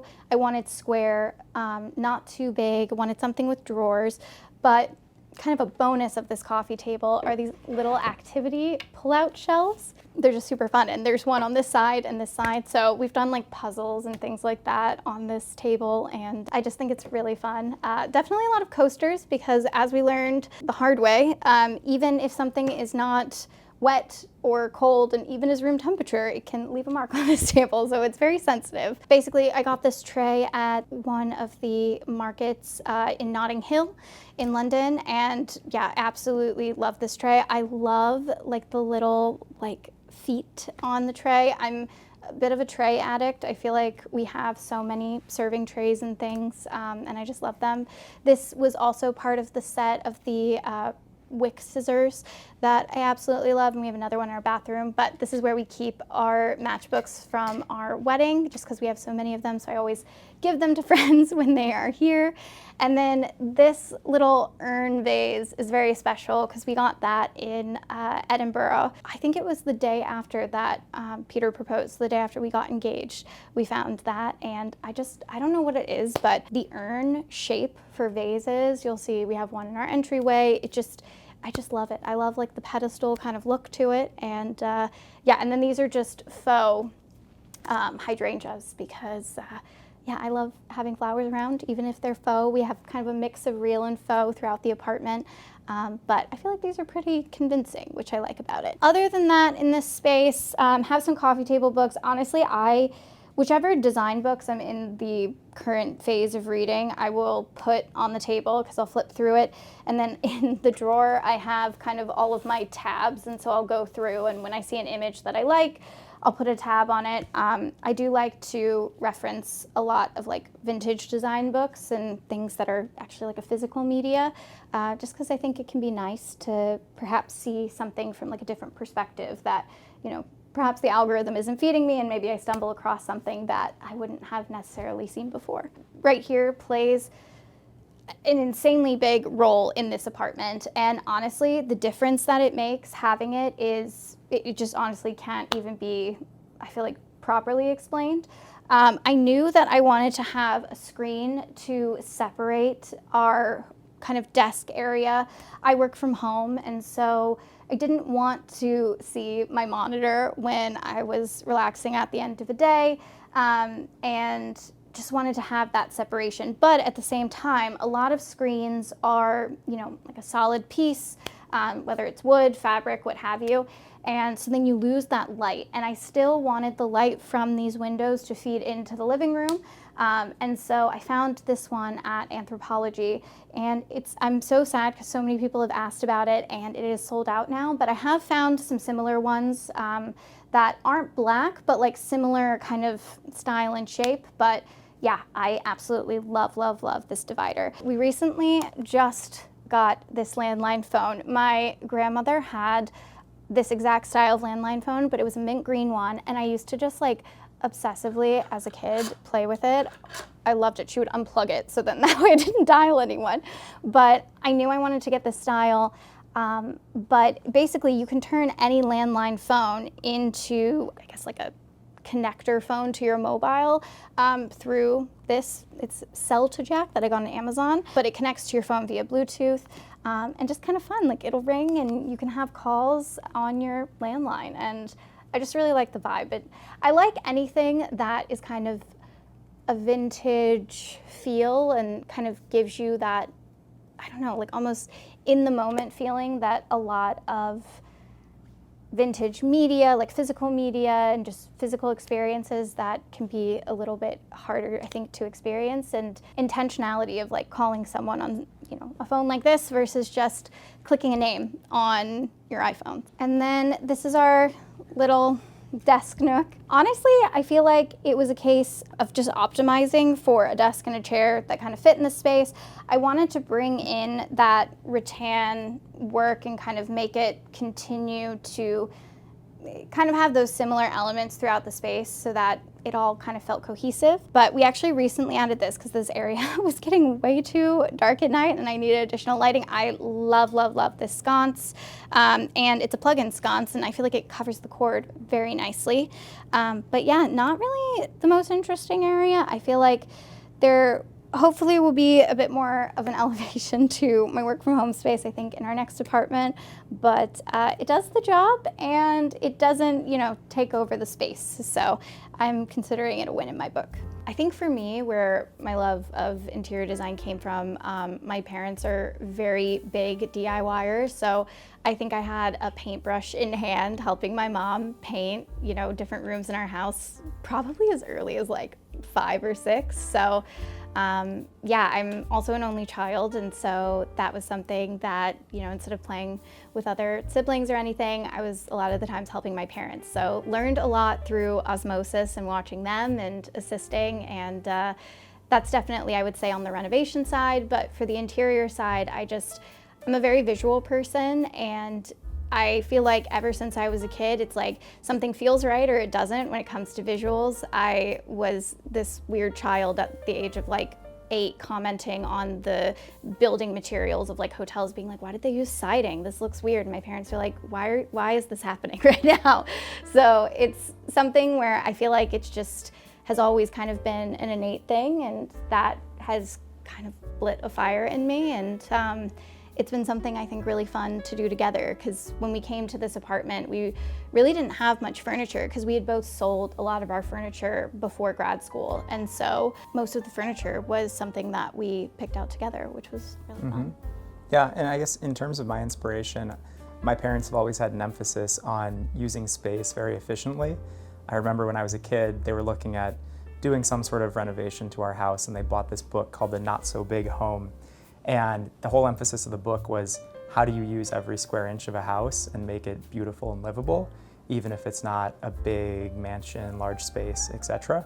And so that was an influence. And then coming from the Midwest, I grew up in Minnesota, Frank Lloyd Wright, the whole aesthetic of, you know, warm woods, spaces that fit naturally with the landscape has always been an inspiration as well. I grew up in Southern Maryland, so my mom comes from a family of like farmers, my dad comes from a family of mechanics, and so living in New York, honestly, I remember the first time I ever came to New York actually was in the financial district, probably 2 blocks from where we are right now, and I fell in love with the city, and I just always felt that I wanted to move here. I think growing up in a place that's kind of like small town, it's really hard to express yourself and express your individuality and feel open in doing that, especially like more creative passions and things. So for me, moving here, I think has been such a big unlock in me finding parts of myself that I don't think I would have if I hadn't moved to New York. So definitely did not envision this insane view or any of the aspects that have come with this apartment, but I think, yeah, a bit of serendipity, honestly, more than anything else. And I guess one thing I might add is that I think we're both very drawn to the juxtaposition in New York, where you have these classic, Gilded Age, beautiful, French-inspired buildings next to the modern glass tower, curtain wall skyscrapers.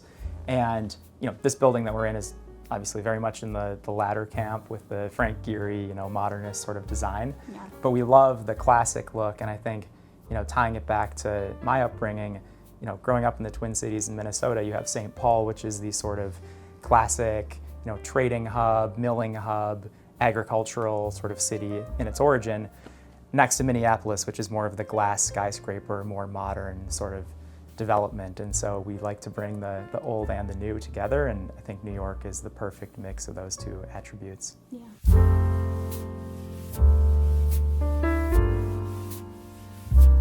This is our entryway. So honestly, it serves so many different purposes. Right here is our shoe rack. I knew I wanted to have shoe storage in the apartment when you first walked in.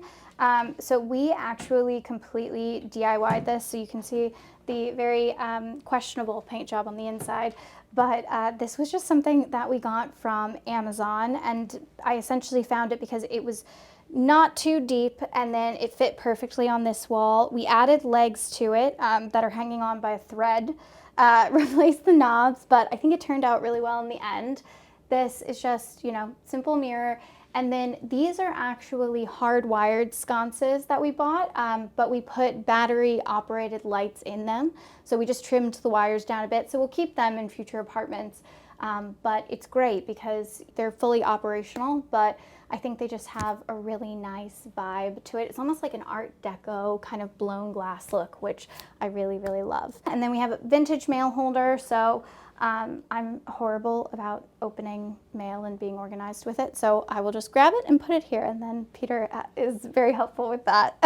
But otherwise for this space, we actually originally had a lighter rug here, and my biggest piece of advice for like an entryway is that, one, you obviously want a hardy rug, but I think that a darker rug is actually more beneficial for a space like this because it doesn't really show dirt, scuffs, things like that to the same extent as a lighter rug. And this is a ruggable rug, so you can throw it in the wash, and it's a pretty compact size, so it does actually fit in the washer, which is great. And then just a bench to take shoes on and off, a quick kind of like architectural style drawing, which I absolutely love. This is our washer and dryer. Have a bit of a stand for our umbrellas, but yeah, this was the other urn vase that I was mentioning before as well, and I absolutely love, love, love these faux branches. I love like something that adds volume to a space and kind of draws your eyes up. So that was something for these branches that I think really, really helped to just make it feel a little bit more impressive and grand when you first walk in. And yeah, I just honestly also love mixing like black and white and cream furniture and having a bit of that nature element pull in as well. I don't know, I feel like we definitely have an emotional tie to this apartment because it's the apartment that we came to when we were engaged and got married and did all of our wedding DIYs and basically turned this apartment into a printing press because I made our wedding invites and saved the dates, and I think I lost my sanity a bit. Well, and you made most of the textiles for the wedding, yeah, signage. all of that. Drapery, all sorts of things. Yeah, so I feel like there is an emotional tie there where we kind of started our life as a married couple and just in general in this apartment, which I think is kind of fun. So a bit bittersweet, I feel like leaving it, but yeah, I feel like it's served this season of life well. Absolutely.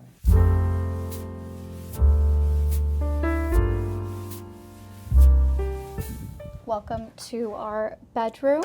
For the bedroom, the big thing here, I wanted to continue to pull in those kind of nature influences. You can see here this mural that we have that I absolutely love. Just again, it has the kind of nature trope throughout, again with our throw pillows that we have as well.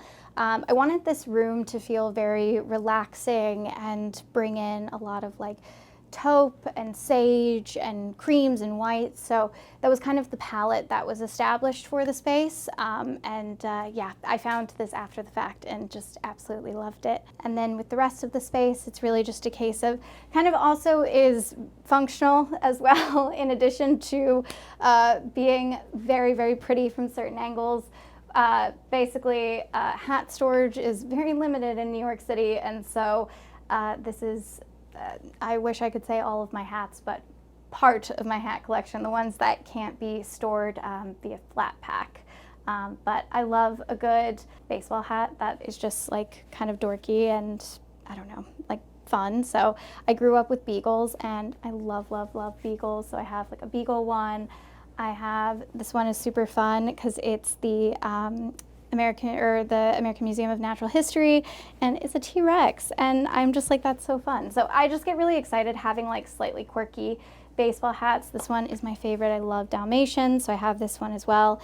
And fun tip, Ralph Lauren does these like custom hats where they have like a bunch of dog breeds that you can choose from, but a bunch of other things, but you can also get your initials on the back. So I love these hats because they're just very personal and special to me and my love for dogs. But this bed was our other adult purchase for the apartment. This is the French 19th century bed frame from Restoration Hardware, and I remember seeing this bed frame for the first time probably over 5 years ago and falling absolutely in love with it. And I just love the color of the metal. I love the kind of blend of vintage with modern in terms of like the fabric that we chose for it and just so many different parts of it. And this is another piece of furniture that I will keep with me probably forever.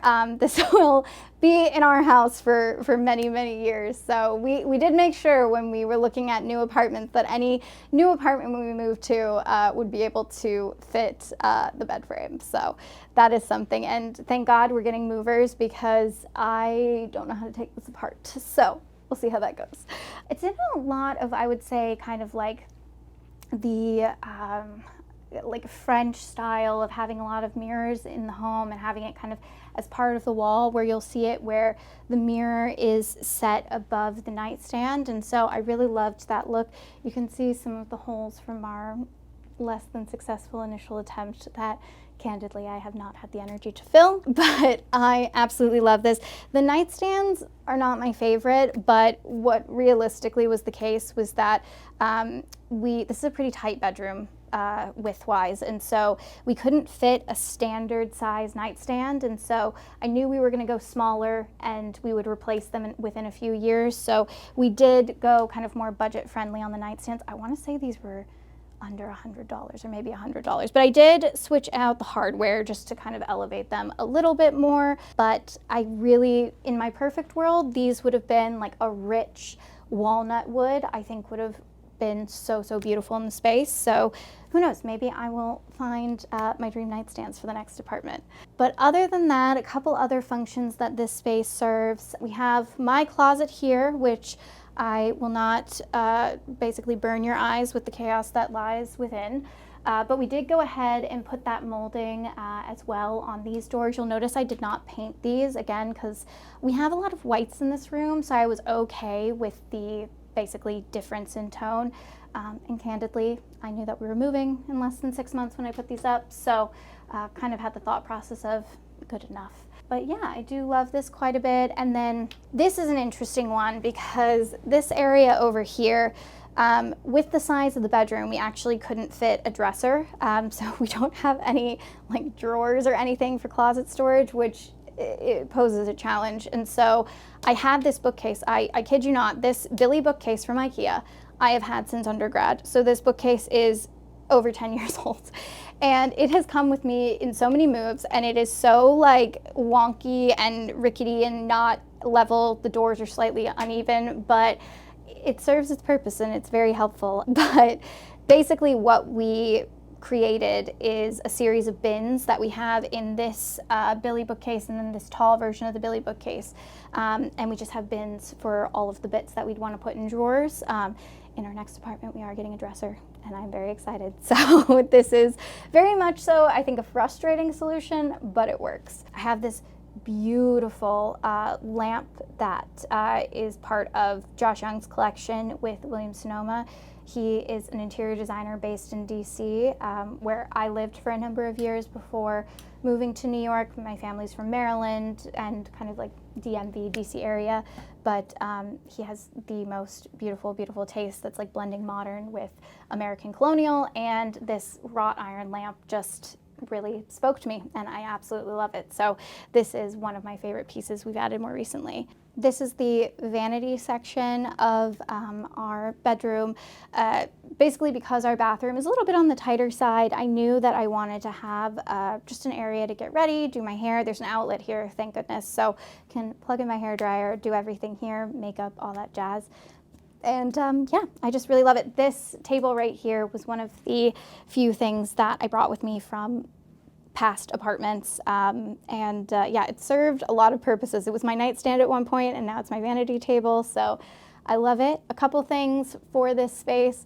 So this window area is a very interesting one, and one of the challenges of living in this building is that a lot of the windows are very irregular, and so this is a kind of non-traditional shaped bay window, and so finding a curtain rod that could basically fit the angle of this window without being custom and breaking the bank was a bit of a challenge. So we found this curtain rod, which basically has a flex point at each of the corners, and so we were able to make the angle what we needed it to be able to put curtains up. Candidly, it's not my favorite curtain rod, but it did its job here, and I think it was, you know, a little over $100 versus any of the custom ones, which would have been wild. So I love velvet curtains. I love richness of fabric for my curtains, so velvet.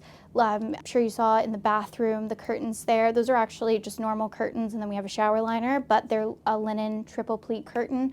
I love, love, love, like, kind of like the, you know, voluptuous materials that just have a nice feel to them. So love these curtains. They're a bit on the longer side, but candidly, just didn't really have the time to hem them, but I think that it kind of gives more of a romantic feel with them draping and such. So yeah, very helpful for blackout curtains in the bedroom, given that we get quite a bit of light in here in the morning, but all around it works out pretty well. I think home, especially in New York, it's a place where you feel like you have quiet and a little bit of separation from the craziness of your day-to-day life. One of the things we like about being high up is that you can still see the city. You look out your window, you see all the big buildings, you see people on the ground walking around, going across the Brooklyn Bridge, but it's quiet and you feel like you have a little bit of an oasis away from it all. That's what it means to me. Yeah, I think for me, honestly, I feel like throughout my life, the big thing has been that home is not so much a place, but it's, I mean, honestly, I think I could live in a shoebox with Peter and feel at home, candidly. Well, we lived in a 380 square foot studio dorm room in business school after Rachel tore her ACL. Yeah. So Peter took me skiing, and it didn't end up well. He is like an insane skier and I am not. So yeah, tore my ACL on a green run, so that's embarrassing, but ended up, yeah, just budding our relationship. It's great. It just made our relationship stronger. But no, I think for me, in terms of like the physical aspect of home, I think for this apartment and just, you know, homes I've lived in, what has made it feel like home is feeling like our life is reflected in the space that we're in. And, you know, it's the cliche thing of like, oh, it's about the journey, but there's so many versions of life that both myself and Peter have gone through. And I think that having all those different versions of ourselves depicted in the different things, and like, you know, there are periods where, I don't know, like you were really into reading about all of the different financial firms. I've gone through periods of being super interested in like different textile origins and things like that. And so being able to see kind of all of those things in one place is just really fun, and being able to see all the different iterations of ourselves that have resulted in the people we are now. One other thing I might add, I think, you know, we like to have people over, we like to cook, we like to entertain, and this is a small space, but we wanted to still make it such that we could have people over and make them feel comfortable and enjoy themselves. And so having the nook here where we can have folks over for dinner, having a cozy little banquette seating, even though it's a small space, it feels functional. And then having a big comfortable couch where people can sleep, and you know, we have all the bedding and pillows stuffed in our little, I don't even know what you call it, our clam Like shell. folding bench. Our folding bench yeah. setup, just being creative with space in a way that allows us to live a life that otherwise would not work in a small apartment is important to us as well.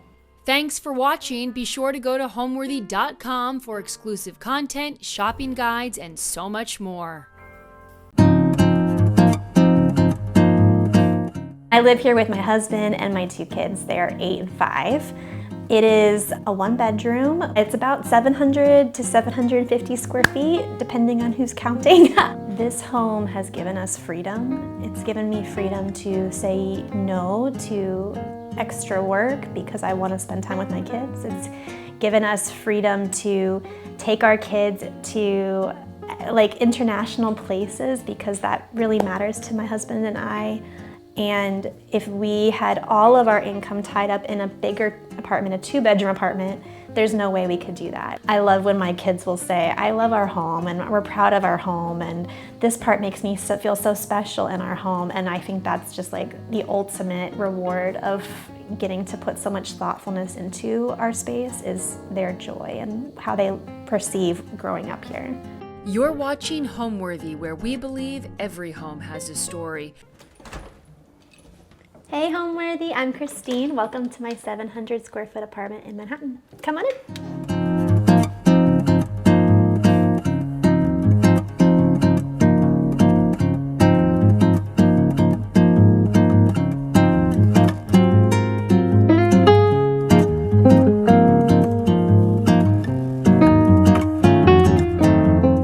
My name is Khrystyne Jaspers. I'm a small space design and organizational coach, and we are in my 1-bedroom apartment in my living room in Manhattan. I live here with my husband and my 2 kids. They are 8 and 5. It is a 1-bedroom. It's about 700 to 750 square feet, depending on who's counting. When we moved to New York City 12 years ago, we just naturally landed in the Heights, and we've just been here ever since, and we've been in a few different apartments. And we have loved this location specifically because we can walk out our door and there's a park right there and it's beautiful and there's benches. We're right next to the train and it really has shortened commuting time for my husband with work.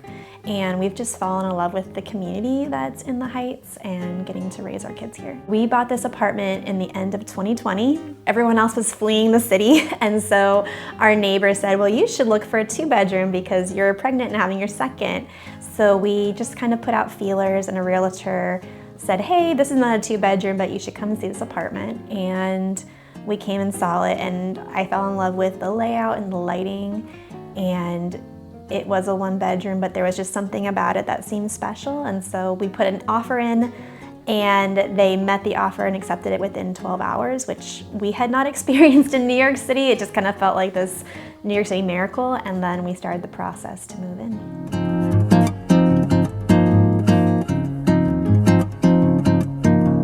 Welcome to my living room, which is also my bedroom, which is also my dining room and also my office space.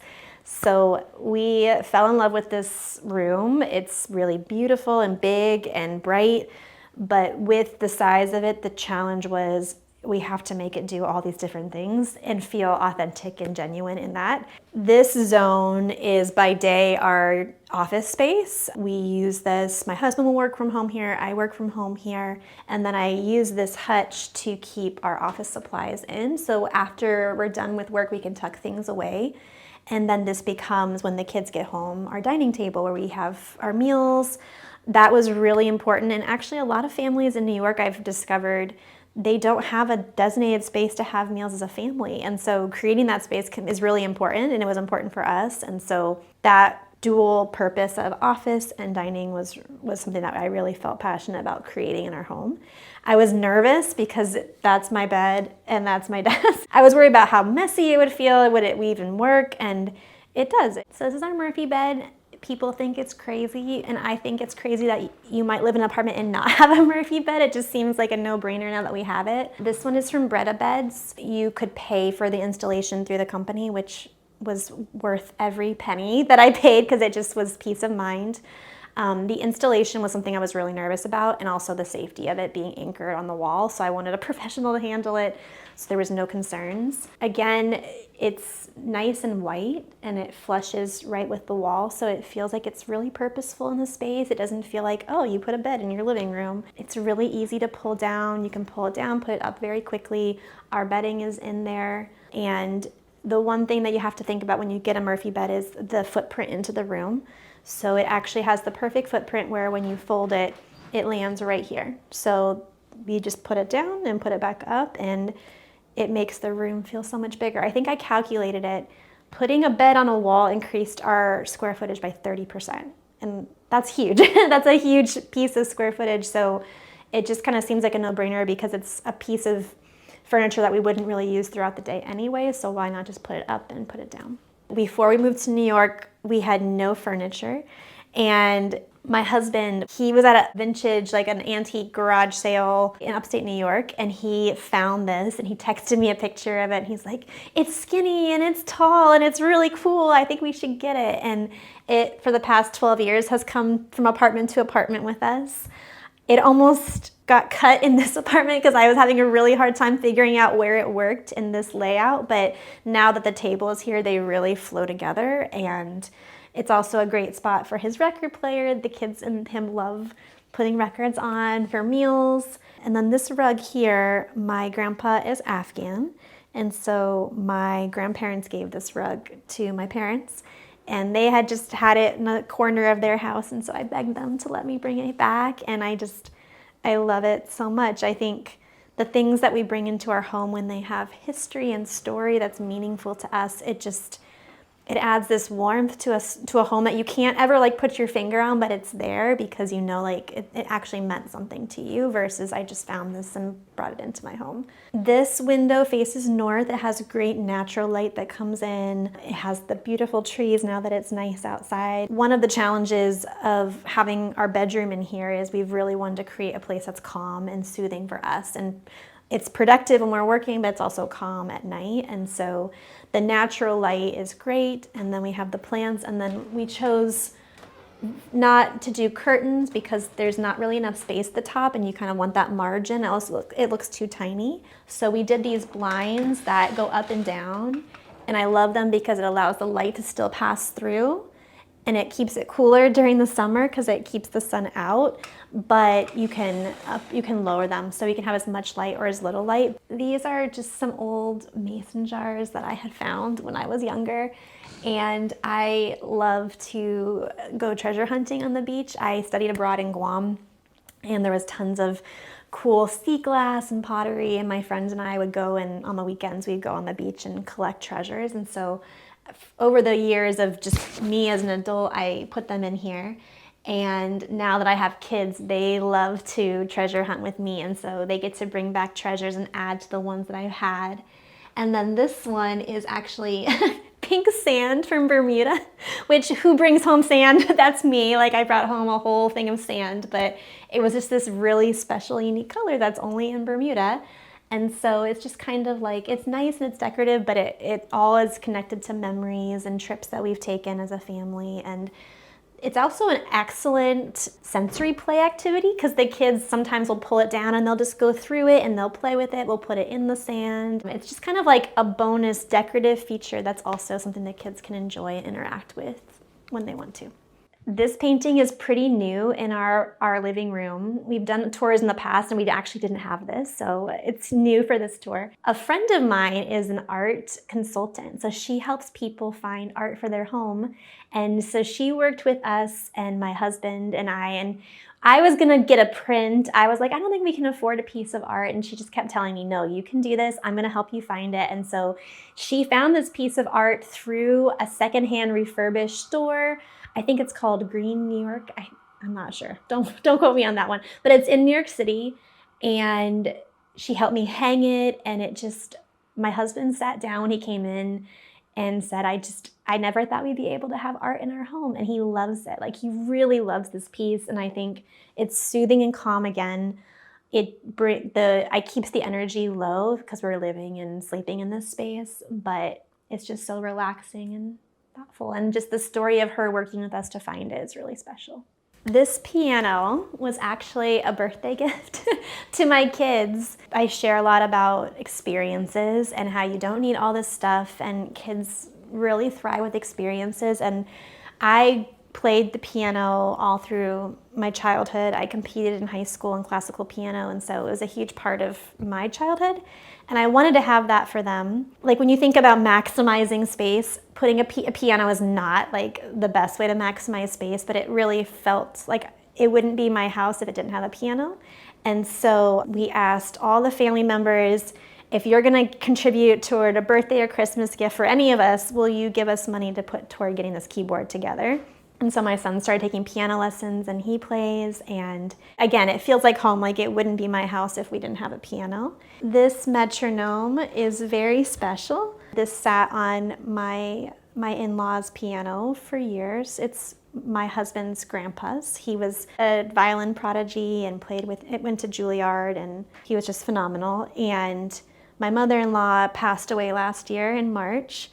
And I had told her so many years ago, if something ever happens, if you get rid of things, like, please, I would really love this metronome. And I had totally forgotten about it. And after she passed away, my father-in-law came to visit, and he had this like box, and it was just like all thrown together, like it wasn't pretty or anything. And I opened it, and the metronome was inside. And he said, your mother-in-law didn't put anything in her will except for the metronome has to go to Khrystyne. And so it's really special, and it's really old, and it means a lot. Since she passed away, I've tried to incorporate pieces of my husband's childhood, pieces of her, so that my kids can see her and remember her in different ways in our house, and this is one of the biggest things around that. My mom has been pro small space journey from day one, and she found this bookshelf. I don't even know where it's from, but it's really cool because these shelves fold up flat and these shelves fold in flat. And so when you're moving, you can just like pick it up and walk away with it. My husband is a history curriculum designer. He loves history, so a lot of these books are all his history books. We have a small space, but books are something that are really special to us, and we create space for, and I can see different books. I'm like, oh yeah, that's when he was in that class, or that's when he was in that phase of history and he was learning about that. And so I kind of think about this as his history shelf that's reflecting all that he's learned and accomplished over the years. So this actually has gone viral several times on Instagram. This is our winter coat storage. So you flip it over, and on the other side is a zipper, and you stuff it. And so we don't have a ton of closet space. So when I transition the seasons, I bring the winter coats in here and I stuff this up. And then in the winter, I'll put like the summer stuff in here. So it's just like this perfect hidden in plain sight storage option, and people are like obsessed with that idea. This also, I kind of have recently put this out. I got this hand-painted Mancala set when I lived on Guam, and my kids have really gotten into Mancala. So I was trying to think, where can I put it? So I kind of had this idea, I'm gonna just put it right here, and anytime they wanna play, they just grab it and they can play. And again, it's just that decorative, but also functional. Also, like, my kids can use it and engage with it. That really meant a lot to me to create spaces like that in our living room. This room, actually, when we moved in, this room caused me so much stress. It was really hard. Like, it feels good now, but it took me a long time to figure out how it worked. I love designing my home with my family in mind. One of the challenges of living in a one bedroom is you don't have a lot of rooms to give each person their own personal space. And so each person's needs have to be met and reflected in the home. And so with my kids, as they grow, they've needed different things. And so it's been challenging, but it's also been really rewarding to create spaces that they feel joyful, that their creativity is able to expound and grow.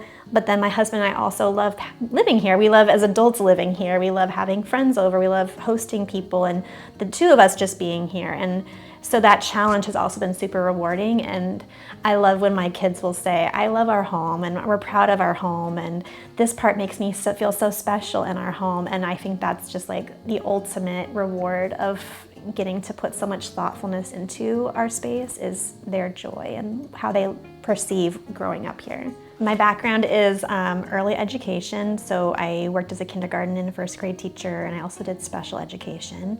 So I loved being with kids, and from before I even had children, I realized very intuitively that someone's space can really impact the way that they learn, and they feel safe and they feel calm, because I saw that in my classroom with my students.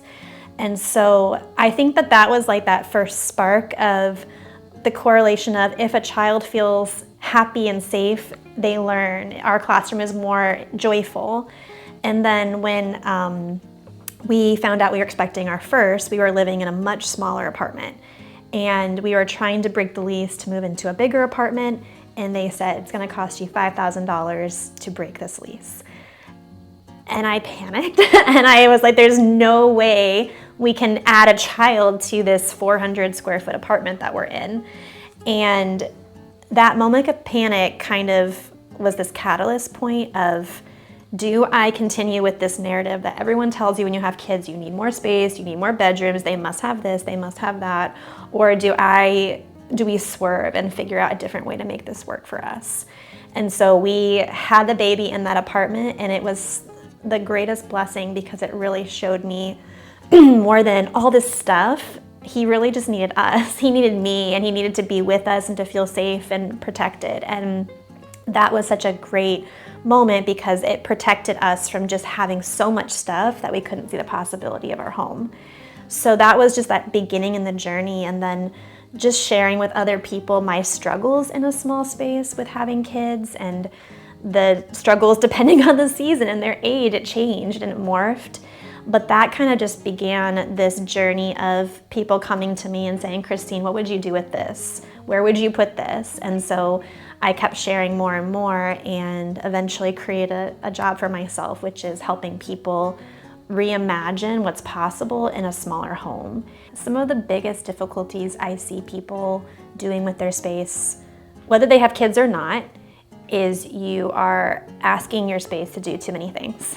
And people have not learned the power of subtraction. We think that everything is addition. More is more. If I have this, then I'll be happy. But I have learned from just being in it myself and having to make this space work for our family that less is always more. And that when you remove the things that are excess, you can truly see what matters most and prioritize those things. And so the biggest struggle I see people in is that mindset around letting go. And not just letting go, but believing that that's actually in your benefit, that there's freedom in less, and there's freedom in letting go of those things that maybe you don't want or need or truly enjoy. I'm gonna show you kind of a little bit of storage. This is our main closet space. When we moved in, these shelves were built in. I think people think because I do small space organizing, I have like a container store situation going on, and I don't. And I think that's important, because it doesn't have to look beautiful. What matters is that it works for you and that you can access things. And so I have had these storage things since I was in college, but they still work, and they keep things in place. And our bathroom is small, so I keep a lot, like my makeup in here, and I keep things out of the bathroom that I need, and it's just right there. We have our garage, our tool supplies here, and then cleaning supplies. And then this was we need to get rid of it, which will be great because we'll have extra space, but just a car suitcase and then a fold-up stroller that kind of fit down in here. And I think it's a good example of how this season of our life in the apartment are ending, and so moving things out so that new things can come in. I know my husband would love to have a tent, so thinking through what that's going to be in the future, but just knowing that you have to give and take depending on where you are and what you have in that season. Welcome to my favorite room in the house, our only room in the house. This is a really special place, and it's gone through a lot of changes over the years.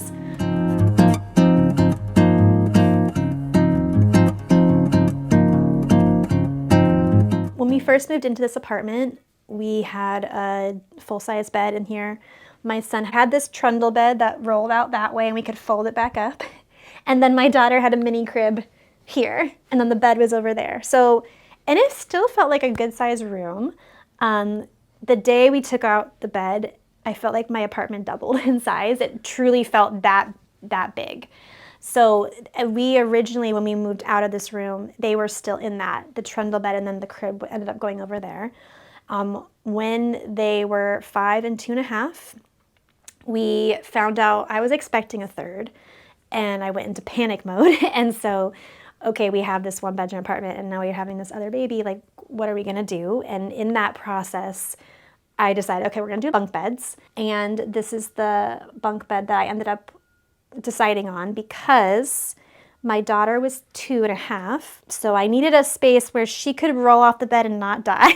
My son was 5, so I needed a bed where he could be on the top and not die. And so this one was kind of the perfect thing. And the other thing that I really wanted was I get very claustrophobic, and I like to lay on their beds with them and read to them. And so I really needed a bunk that had a lot of airflow, and it was tall. And this was the one I found. It was a great price point from IKEA, and it had that space where it feels really luxurious underneath. An adult could sit and not bump their head. But then both of them at those ages were safe. And we went ahead, we got the bunk bed, and then I found out I had lost the baby. I had a miscarriage. It was really painful because I had thought we were going to be having this baby come into the space, and then we had already moved forward with redesigning their room, but it ended up being a really good point to push us into this layout. I think I would have probably held off longer if I hadn't had that struggle of we need to add another person. And it has been such a game changer, and I love their room. I think it works really great. I've tried to keep their beds separate so they feel different, and it reflects both of them. Another reason I really liked this bunk bed is it gave us some space for under the bed storage. And so I keep all their seasonal clothes in these 2 bins. So whenever the new season comes, we rotate, we remove things that don't fit anymore. But this Christmas, was our gift to them. My son is really into Legos, and we were running out of Lego space. So we took our mini crib, and my husband broke it down and made this Lego tray for them that they can just roll in and out. And my husband really wanted the swish. He wanted them to be able to swish the Legos and find what they need when they're building. And so it's brilliant because you just throw it in, and then you roll it back in, and it just goes right underneath the bed. And it's like perfect. So my husband and I lived in China before we moved to New York City, and we did not get paid very much to teach English in China, but they gave us this great travel stipend to go back and forth. And so we decided we were going to take the travel stipend. Instead of going back to the States on breaks, we would go and travel in Asia. And my favorite place was Hong Kong. It's like the most stunning place I've ever been. And we were going up, I think Victoria Peak, I can't remember exactly what it's called, but we were going up the mountain, and there's this little man just painting on the side of the road, and he painted this, and I loved it. We brought it back, and I was trying to think about where I should put it. And of course you think like, oh, it's art, you should put it in your space. But I love this idea of filling my kids' room with art that makes me happy and surrounding them with those beautiful things. And I think that it enriches kids' spaces when you fill it with things that mean something to you, but also things that are really beautiful. And so I love that it's here. I think they love it. It works really well in the space, and it just adds so much story and character too. This is just something I saw someone do and I was like, I can do that. And I just put some of their minifigures in here, and then it holds the cords flat because I hate cords so much, but you know, they're always everywhere. And so the minifigures hold the cords that they need right here, and the kids can access it to charge things they need, but they're not just like strung out everywhere. And it's fun. It's fun, it's cute. This is like the clothing area of this bedroom. This piece is actually really special. My parents gave this to me on my 7th birthday. So it's almost 30 years old, which is crazy. And I have thought about getting rid of it so many times, but it continues to work. And I found that they don't make dressers like they used to. Like, they're not deep, they don't come in and out as easily, and it really works for my kids' stuff. So one of my favorite hacks for kids' stuff in their dressers is to just use shoe boxes. And so you can divide the drawer with shoe boxes, and it keeps things divided. And then it just is much easier. So like, this is my daughter's drawer. This one's my son's, and they have access to all their stuff. And I have several special folds that I love that have really allowed them to use the most space in their drawer. But a rule of thumb that I've used with living in a small space is if it doesn't fit easily in that space, then they have too many. So that's kind of that rule of thumb of, if we're stuffing, if we're cramming, if things don't fit, then we need to evaluate what we have and what we're not using. And so this is my son's with underwear and pajamas, my daughter's with underwear and her hair stuff, and then my daughter's pants and dresses, and then they share a shirt drawer at the bottom. And then this is also storage for clothes. And so they have a couple for hoodies. My son's pants are over here. And then my husband has a couple on the top too. So it's definitely a joint family affair. Everyone has like their own spaces, but the kids can access all of their things. They are learning how to fold and put things away. We're trying to teach them as we go how to help us with that. And then we have entered the stage of Legos. So we have lots of Legos, and I'll show you the real cool Lego thing in a minute. But one of my favorite things is hanging Legos on the ceiling because that just gets things off of a surface. Surfaces are very important, and there's not a lot of them. And so we've hung some of them up like that. Over here, I have hooks on the back here for their backpacks. So when they come home from school, they'll hang their backpacks up in laundry. I made this for my jewelry a long time ago before I had kids. But my husband and I both run. My son has started running, and so it's become a medal hanger instead. And there's a couple really special medals that he ran the New York City Marathon and dedicated it to the kids, and so he got it engraved to them. And so these are not all the medals. We pass on a lot of the medals, but these are the ones that are special or they mean something. Those races mean more to us. I love this lamp. This is Lucy Lamps. I am obsessed with this lamp. It's a candle warmer. I think the light is amazing. It dims and has a timer, so at night it's like a night light for the kids. But you can just put an old candle that's the wick has burned out, and it will be a candle warmer in the room too. So I am like obsessed with this. This is my closet. I can show you a little sneak peek.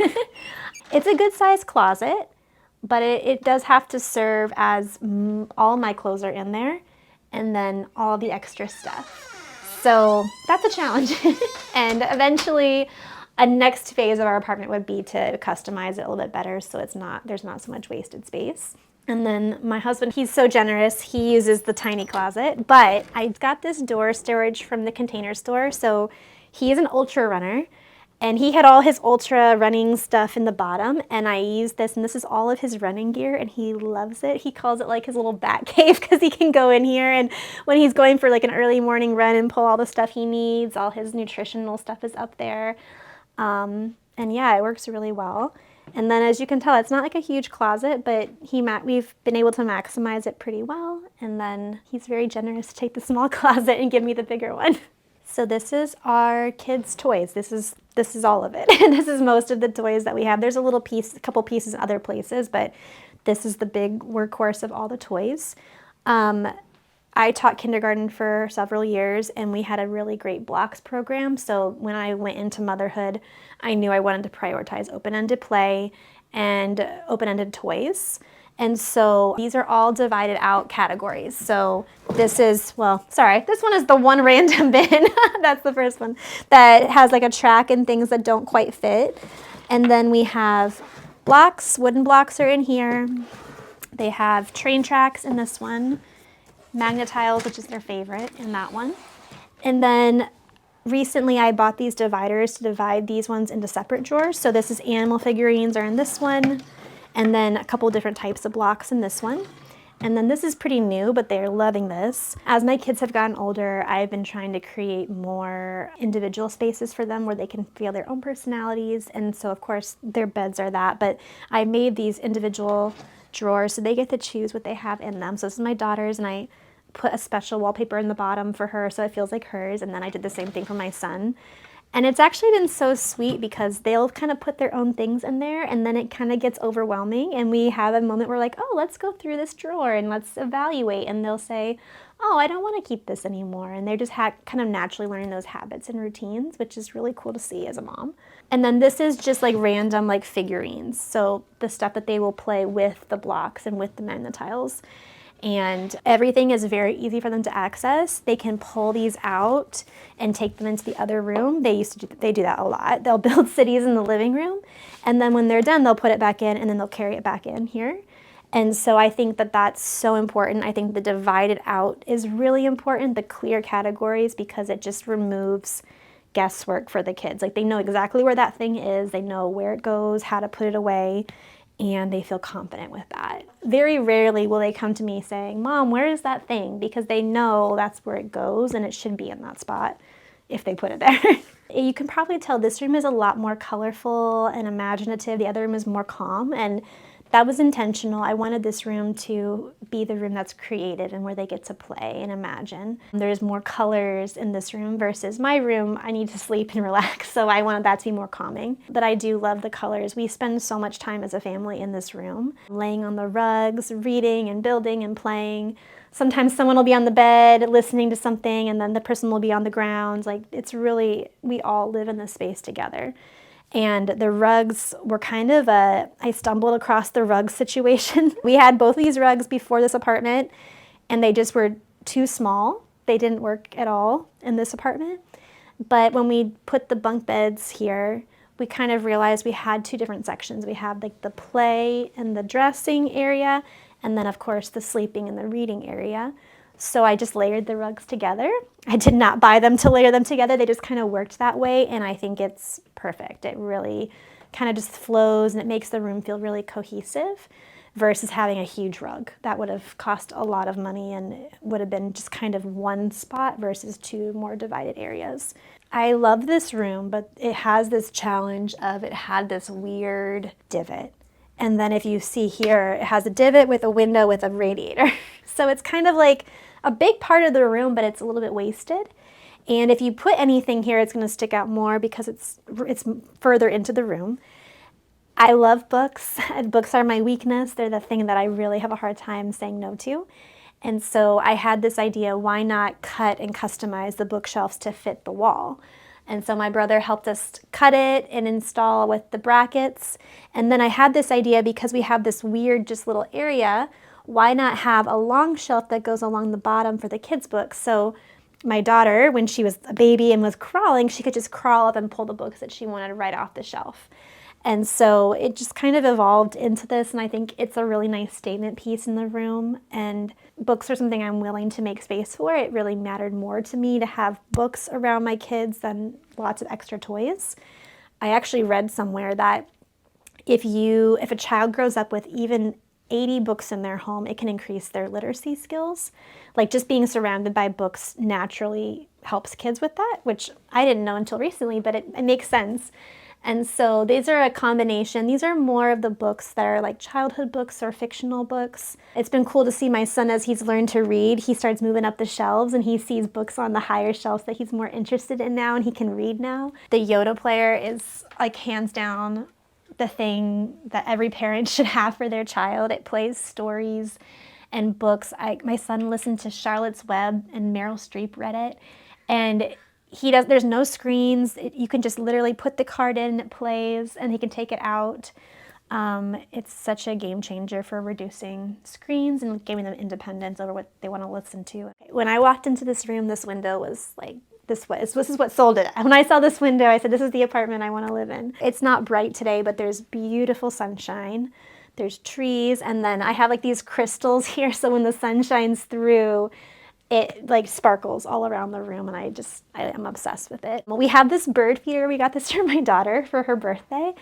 It has never fallen. It's been up for 3 years now. We have like a cardinal family that will come and eat from this bird feeder, and I can hear them in the other room. I know they're chirp because that's how regular they come to eat, and it's just like they're friends. We've named all these birds, and I think it's just this like really beautiful reminder that just because we live in New York City, we still have nature. Like we still appreciate nature, we love nature, and we can still experience it in different ways. My favorite thing about this apartment was the first thing that I noticed when we walked in to view it, and that's the sunlight. We have light on the south side and the north side and the east side, and it's a higher floor so we can see trees and I can see the park outside the window, and the sunlight was huge for me. When my kids were little, I stayed home with them, and I knew that I would probably have a role where I need to work from home, and so as someone who's spending 90% of their time in my home, the sunlight was something I wasn't willing to budge on. I wanted the sunlight, and we have a great cross breeze. It's really nice, and that was the thing that I love most and I found really unique about this space. I can give 2 pieces of advice to a new family. The first one is be very careful what you bring in, because once you have a child, the stuff just rolls in. You don't even have to invite it, it will come. And because we entered parenthood in that very tiny apartment, I had to just be very clear with people, like, if you give us so much stuff, we will be swimming in things, like there will be no space for it. And that was a gift, and I think that registries, they want you to buy a lot of stuff, they want you to create this perfect nursery for kids, and you don't really know what your kid needs until they're here in this earth. So I would recommend just being really like slow down and allow your child to show you what they need when you're designing it and designing the space. You don't have to rush to fill it. And then as far as design, I think designing a space, a lot of my clients that I work with, they can't get their kids to clean up toys.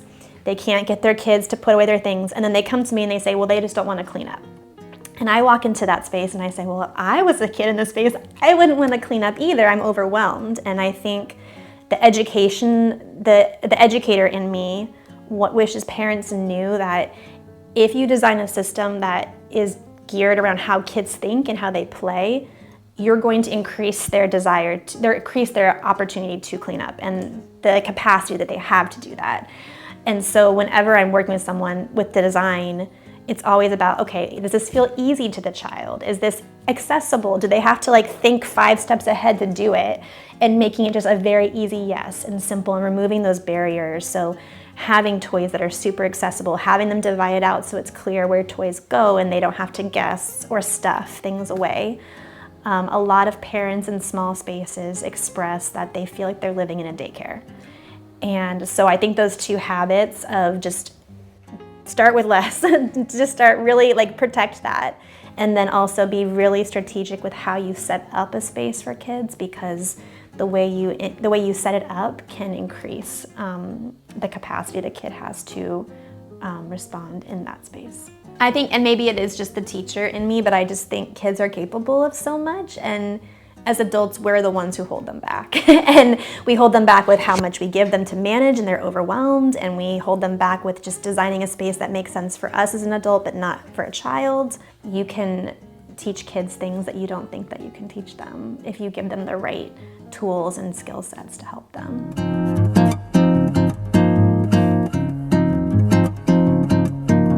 So this is our entryway / breakfast nook, and we've done a lot to kind of make it a little bit more cohesive as the kids got older. I just hung up this piece of art. You have to see it. My mother-in-law gifted it to me a long time ago, and I just had never found a place for it. And it says, "The house may be wee, but the welcome is big." So it was just like the perfect thing for my house. This entryway was much more challenging when we had strollers. So our stroller would just kind of live here, and we did not have the bench. The kids don't need a stroller anymore, so they were all so excited to get this bench. We actually found this bench in our basement. Someone was getting rid of it, and I'm like obsessed with it. It's really nice. I know people choose to put tons of hooks in their entryway. I personally, it's pretty narrow. So when you open the door, there's not a lot of space, and if I'm gonna get stressed in my house, it's all of us coming into our house in the entryway. So what I do every night is I remove coats and hang them in the coat closet. And that just keeps it, it's like a 5-minute routine. I just do it every night, just kind of reset, because otherwise people just keep piling the coats on. And so it's just like this really small step that I've taken to help just release chaos from my own head. And then the kids, they can come into here. This is where we keep our shoes. So this is our shoe cabinet. This is my husband's idea, and it's brilliant. It's really nice and narrow. And then all of our shoes can fit in here. And of course, I do rotate seasonal shoes. We keep boots in different places. But then the kids will just come in and they'll come right through the entryway and then put away their shoes. And I think that's something that's really important when you're designing an entryway with kids. You want the flow of the kids to move forward versus getting stuck in one space, because that's where it's going to get all blocked up. So this has just worked really well. They just kind of come through, put their stuff away, and then you can come into the actual living space. When we originally moved in, we had a table here and we would eat here. It's like our dining area. And it was just tiny, and we had a high chair. It was a temporary solution, but it wasn't forever. And so I had this idea, what if we created a table that goes on the wall, so it's actually anchored here to the wall, so there's no legs, and removing the legs made it more open, so you don't feel the presence of the furniture so much in the space. And so my kids will sit here and eat breakfast every morning, because I wasn't sitting with them to eat breakfast anyway. I was making breakfast for them and getting ready. So they sit here, they listen to their Yodo player, they love it. Sometimes if someone needs to do work and the other room is being used, the people will sit here and do work. I feel like you'd think that people just naturally use vertical space, but I found a lot of the people I work with have very horizontal lines across the space, and it makes it feel really heavy. So I'm not saying everything has to be vertical, but kind of varying the vertical height can really draw the energy and the eye upwards, so it makes the room feel more open and not so crowded in. And this is not a big space, but I would say it feels really open because of that design choice versus having a table and chairs here. So again, another very awkward corner. Like this apartment just has lots of weird little corners. And we used to have our high chair here. Once she moved out of that, I found this on Wayfair. It was the only one I could find anywhere that would fit exactly in this little space. And so I keep their seasonal stuff in here. So right now there's their summer and spring shoes, but in the winter we have mittens and scarves, and I rotate it in and out. And then in the winter I keep their mittens here. They can just grab their mittens and go. And it really helps, again, with the flow coming into the apartment of drop your shoes, then you drop your mittens, and it keeps it from getting bottlenecked in the front, and they can really move throughout. This is a piece of wood my brother and I found on the side of the road, and I told him it has good bones, there's some potential in this wood, and he's really a great carpenter, so he took it and he made it into this sliding shelf for our coupe glasses.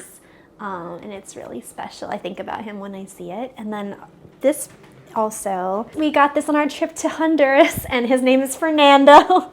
And the kids just think it's really fun. We stayed at this really cool little hotel that was in a rainforest, and they had like a little garden boutique and a ceramics thing, and someone made that there. So with my kids for holidays, it's always my goal to find gifts that are really practical and consumable and being used. And so last year for Christmas, I gave them Polaroid film for the camera we already have.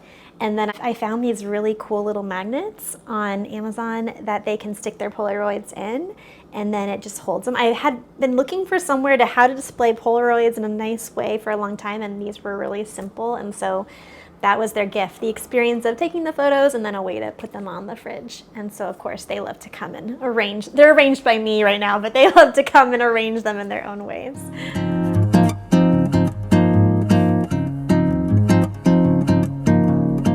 We are in my kitchen, which I love. I love my kitchen, which I never thought I could say that in New York City, but I truly love my kitchen. We have not done a single thing to it. This is exactly how we bought it. And the reason I love it is because it's wide. And our former kitchen was so tiny that you couldn't even open the refrigerator to clean it because the door wouldn't open all the way. So when we saw this wide kitchen, we just fell in love with it. The reason why we love that it's wide is because all of us can be in here cooking and doing things together. So on Friday nights, my husband Nick does pizza nights, and so the kids will help him roll it, and they'll have it out on the countertops, and there's space. And that's a huge reason why I've chosen to keep the counters clear. I've chosen to live with less and have less appliances so that we can keep it clear. And that was just really important to me because I found myself just having to always shift things off if the kids wanted to come and cook and help me cut. My daughter loves to cut vegetables, and so a clear counter to me is like this luxury that I've created for my family to be able to experience cooking and being together in the kitchen together, even though it's small. When they designed this apartment, they made a great design choice. They made this one a little bit more narrow than this countertop. So that's where I think the space got that extra wide in the middle so that you have that, which is brilliant. I'm so glad that they did. The challenge of that is that these cabinets are not as deep. So really trying to think through like, okay, which cabinets make the most sense with wider things versus smaller things. And something that we ended up doing is we actually have a lot of cabinets, I would say. I think we have really great cabinet space. So when my kids were little, they were really getting into art, and I found that I didn't have any place for their art supplies. And I needed a place where they could access it, but it was easily reset and put away, which if you know art supplies, that's really difficult. It's hard to find that kind of space. And it wasn't in our closet, so I thought, I think I can get rid of, I can reduce, I can pare down. What if I gave them this art cabinet? And so one summer, I redid the whole thing for them as a surprise, and then they opened it and they got to come in and they love it. And my son recently even told me, one of my favorite surprises was when you made our art cabinet for us. And so I think it's just this perfect example of like kids don't need a toy to be happy. They just need you to be thoughtful about what you're creating for them and how you're creating that.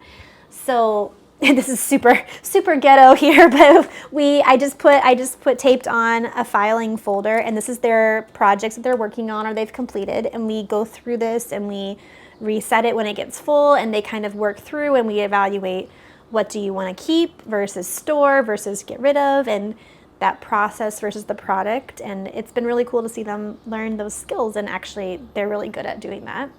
And then on this side, I did the same thing, and then I just have some coloring sheets that they like to trace.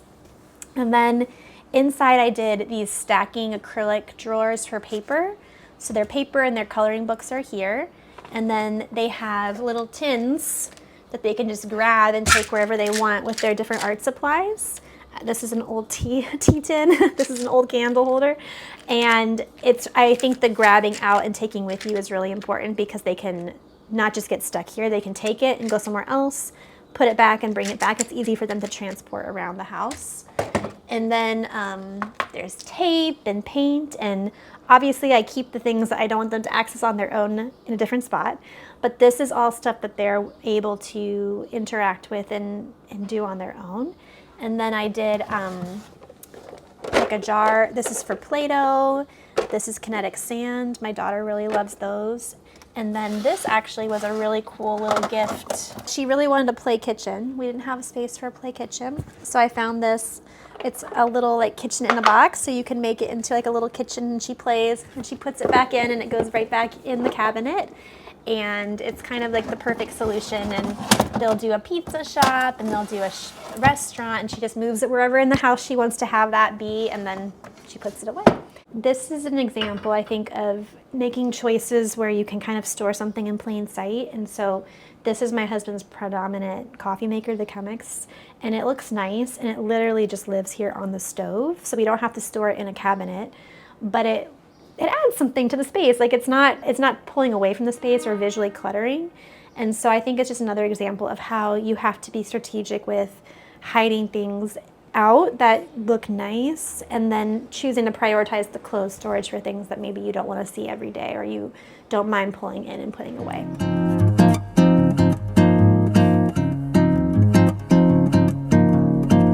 All right, this is my bathroom. It's pretty small.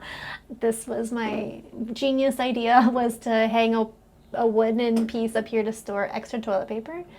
I think people really struggle with that, like where are my supplies going? And We really try not to buy a lot in bulk, but toilet paper is something you want to have more of it than one roll. So this was like just the perfect way to go up the wall. Very quickly, like a year after we moved here, I broke the pedestal sink. And so we replaced it with a smaller footprint with the vanity. And I'm so glad we did it. It was such a small change, but it really did make it feel bigger. And then I got rid of the medicine cabinet, which of course I got a lot of shame for, because people are like, you're getting rid of storage, like you shouldn't do that. But I think having it flat and bigger makes it feel bigger in the room and make more open. And then I've just maximized storage in different places. So I think it's just a lesson of, you don't have to maximize everything to be storage, it's just in purposeful ways. The word home to me means my family. I know that's a little cliche. I think there's just a lot of heavy things in the world. There's a lot of, home is a very transient thing for a lot of people, and I think people probably are going to watch this tour and see this apartment like, of course, you have this beautiful home, but if this all disappeared, it would not matter as long as my family was with me and they were close and we could make any space feel like home as long as they were near and we had that joy together. And so I think home really is my family and creating an environment where we can love being together and thrive together. This home has given us freedom. It's given me freedom to say no to extra work because I want to spend time with my kids. It's given us freedom to take our kids to like international places because that really matters to my husband and I. And if we had all of our income tied up in a bigger apartment, a 2-bedroom apartment, there's no way we could do that. We would have to be just working nonstop to do that. And so this home is a sacrifice, but that sacrifice has led to so much freedom in the ways that truly are meaningful to our family. Thanks for watching. Be sure to go to homeworthy.com for exclusive content, shopping guides, and so much more. So this is a 700 square foot apartment. It's 2 bedrooms, 1 bathroom. We do not have a washer dryer. We do not have central AC. Our building has 0 amenities. It is just like bare bones, our apartment. I love raising kids in New York City. I tell anyone who will listen that it is the best place on the planet to raise kids. I wanted to raise my kids in a city forever, but I think it is the easiest place that you can raise children, which is a controversial take. That is a very hot take. There's so much to do. There's so much activity. There's so much fun. There's enrichment, there's culture, there's exercise, and it is all woven into your daily life. My kids are 8 and 10 right now. And because of those ages, it means that we are at exactly the halfway point in their childhood.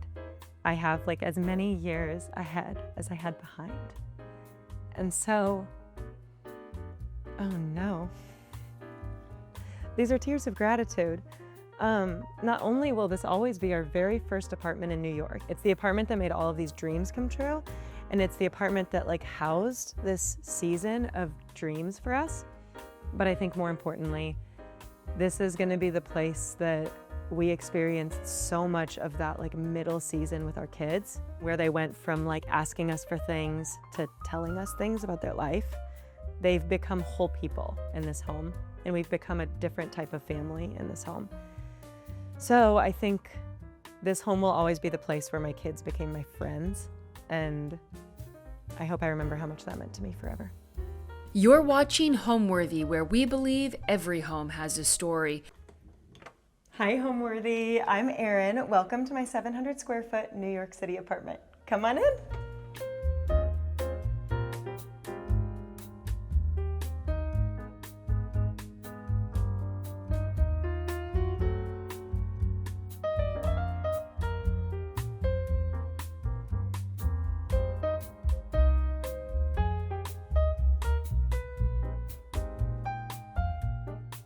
My name's Erin Jackson. I am a mom, a wife, a friend. I own a couple small businesses, and I like sharing my life online. And this is my apartment in Brooklyn. Getting an apartment in New York was so stressful. We didn't live here, so we were trying to do it long distance, and we applied for probably 30 apartments without being able to get one, because it's really hard to get a New York apartment when you don't live here. So when we finally found this one, we had a broker. I was talking on the phone to our broker, and I just told her, I have to get this apartment. I love the location. I love the windows. I can actually afford it, which is rare. And I really want this space, but I'd never seen it in person. So it was just kind of a leap of faith.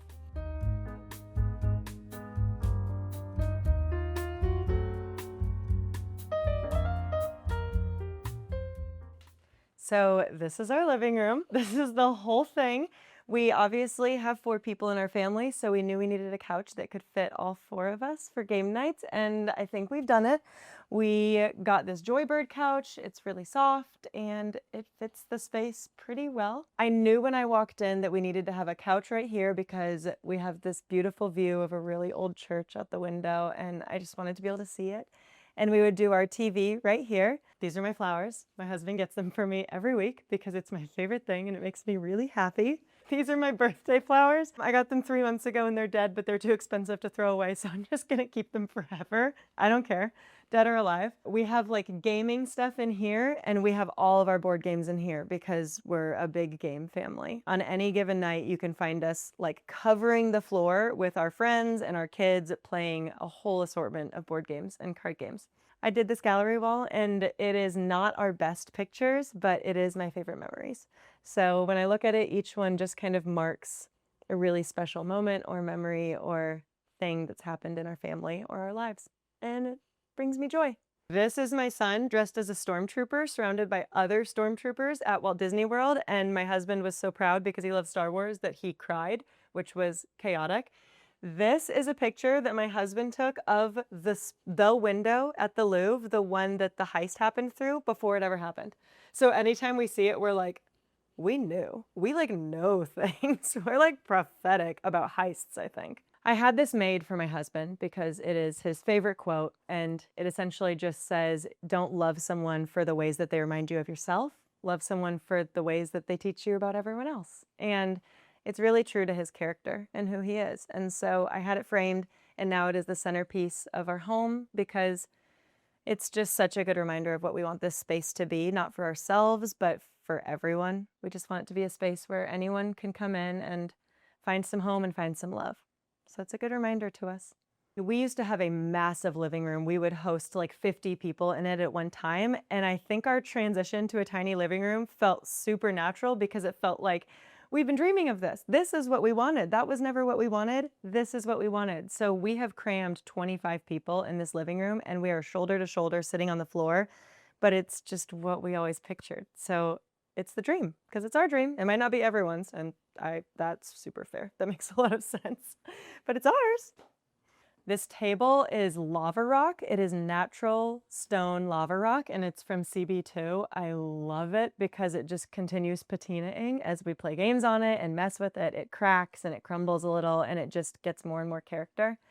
And we love it. This is a pillow of my favorite neighborhood. It's from Marine Montague in Paris, but it's of Saint-Germain-des-Prés, which is literally my favorite neighborhood in the entire world. It doesn't even match our living room, and I don't care because it matches my heart, and that's all that matters. And the other pillows are from Christmas, but they remind me of the holidays, so I've just decided they're permanent now because I like them.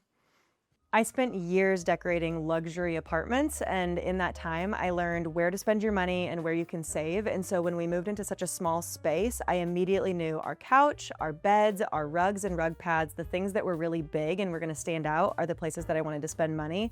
And everything else I could just kind of fill in on a budget and it would work out just fine. I love having a small apartment. I love having to get creative. I am a minimalist at heart. Before it was cool to be a minimalist, I was throwing away things. It's like a joke in my family that if someone sets something down, they need to like watch it or I'm gonna throw it away. So it just kind of fits my lifestyle, but beyond that, I always used to say, I never wanna live in a place where I can't hear my kids from every corner of our home. So it just like, beyond fitting our lifestyle, it just fits our heart as a family to be in a really, really small apartment, all on top of each other, hearing each other, living life.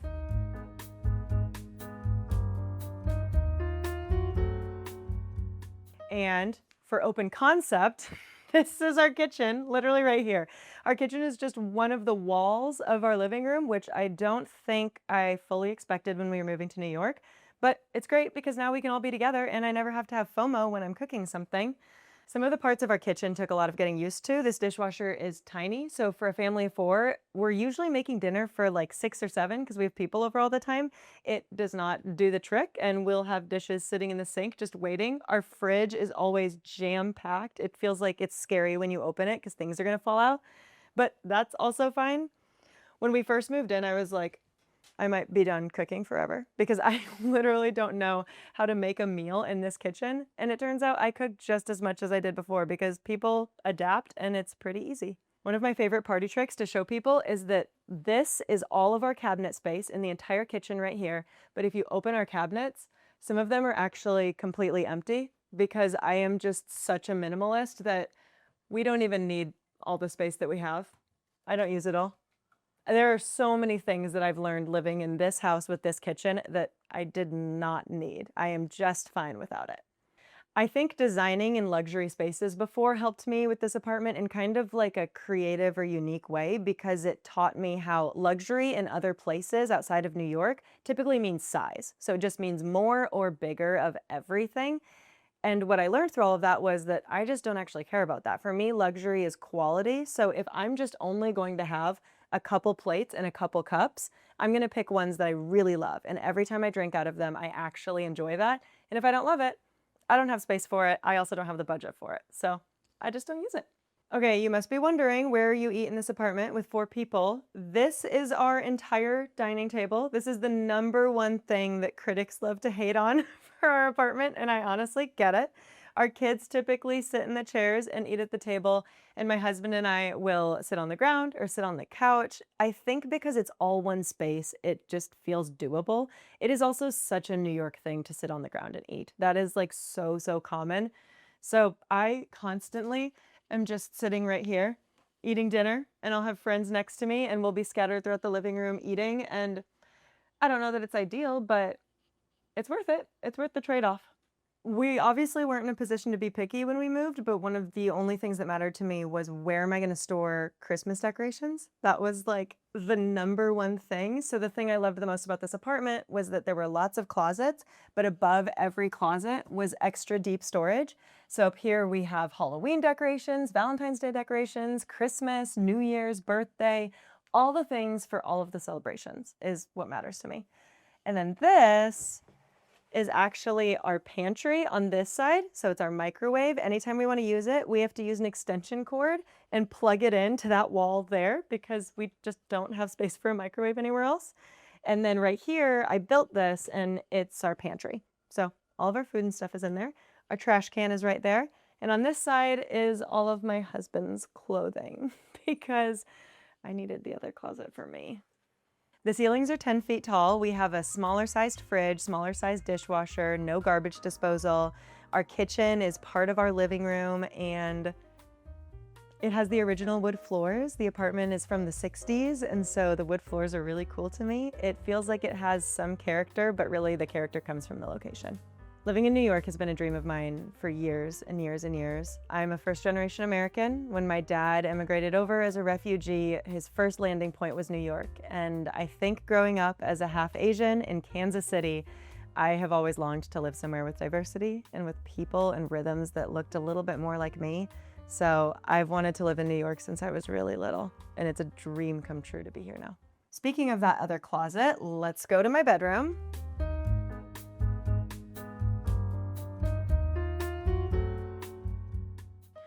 This is my bedroom, and I take up the entire closet because I'm a girl and I have a lot of clothes and they're all really cute and I can't get rid of any of them. Up here is where I have like accessories and intimates. I hang pretty much everything, and then my laundry basket is down there. These bins have all of my different shoes and purses in them. So I just store them in there, and then each day I'll take out the pair that I want to wear. And on the other side of our closet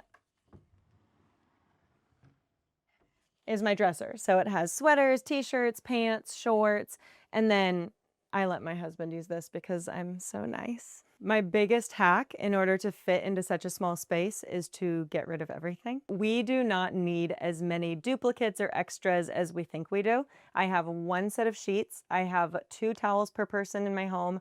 I have 1 white plain t-shirt. I just have like 1 of everything. and it makes it so that you have enough space. So I am just a big fan of no excess, no extra. Let's just keep what we like, get it in quality, and if you don't love it, it shouldn't be taking up space in your home. And this is the rest of our bedroom. One of my only non-negotiables when moving was that I wanted to bring our king bed because our kids are not going to be at the snuggling age forever, so I wanted to make sure that I wasn't ending that season before they were. I sleep on that side. That was another condition of me putting a king bed in this tiny, tiny room that's literally like 4 square feet all around, is that I needed to be the one that's like locked in next to the wall. So when I want to get to my side of the bed, I literally have to walk across my bed every night to get there.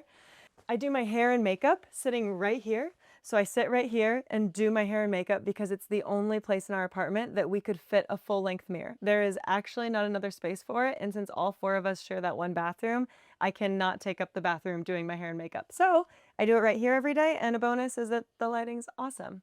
Throughout our entire apartment, I changed all the light fixtures, which technically you're not supposed to do, but I did it because it makes a huge difference. And I think it just helps the space feel elevated. And the light fixtures aren't super expensive, but you don't have to know that if you're looking at them. So our apartment doesn't have any central air, which means the only way that we get AC is we have these window units. They are not super pretty, and they actually block my favorite view in the entire apartment, which is a huge bummer. They're really loud and they're not super effective. So during the summer months when it's really, really hot, you can see us all just kind of like dying inside of our apartment. But it's the trade-off. We had to get an air purifier because there was so much dust coming into our home from these window units. And the only outdoor space that we have in the entire apartment is this shared fire escape right here with the paint peeling off. So if you want to be outside, you can crawl through our window and hang out on the fire escape. Otherwise, you're going to want to go out the front door and take a walk. Luckily, we want to take a walk because it's New York City, so. I had this made. It was actually made by the same person that did the one in the living room. And it just felt, if I'm totally honest, my biggest motivation was that it felt like a way for me to have Christmas decor up year round. It felt like the one Christmas decoration that I could keep up and never take down, and no one would judge me for it. So it's right next to my bed, and it's right next to me while I sleep, and it gives me a little bit of holiday festivity year round. I am obsessed with these nightstands. They were the best find because they needed to be really, really skinny so that we could shove the bed into the room as far as possible. But in order to have the most storage, they're really, really deep. So they actually fit so much stuff inside of them. And they create such good storage. It was also really important to me to get a bed that was a good ways off the ground so that I could fit things underneath it. So underneath our bed, we have suitcases, and then we store the clothes that are not in season. So I just switched it out, and we have our winter sweaters and some of our winter coats under our bed right now, and we'll see them again in like 6 months. I live my life in search of friends. If I'm at a restaurant, if I'm on the subway, if I'm at a coffee shop, everyone next to me is a potential friend. And so I think social media has been a way to make friends for me for a really long time. And I have just been like sharing stories and fun and whimsy and things that I do in my daily life on my Instagram. 2 years ago, I was sitting in a restaurant in this neighborhood, and I didn't actually live here yet. And there was a woman meeting a friend across from me, and she was in her late 70s, and we kind of hit it off over the course of the dinner. And when we were getting up to leave, she said, "Well, I hope I see you around sometime." And I said, "What if we do it again in a year? Like, let's not trade any info, let's not trade emails, let's not even trade last names, and let's be here again in a year." And so we shook on it and we walked away. And a year later, I still did not live here, but me and my family and our friends all bought plane tickets, and we flew back to New York City, and we showed up at the restaurant exactly 1 year later, and she was just waiting up front. And it was like the sweetest, most New Yorky special reunion ever. And I just made a little video about it, and I put it on my Instagram, and it went viral. And I gained maybe like 2,000 or 3,000 followers, and I thought that would be the end of that. I didn't think much more of it. But I just like kept sharing little stories of things that I do, because I do things like that all the time. I'm constantly living my life looking for a way to have fun and to be less lonely and to make people feel like they have a friend and for me to have friends. And so I just kept sharing random stories of random things that I was doing, and it caught on, and I guess people liked it, and I guess people liked me, which is surprising and feels really sweet and really special and really gracious. And now I'm just like sharing about our little life here in New York and what it looks like to be average people living an average life, but having a really fun time and being really grateful for it.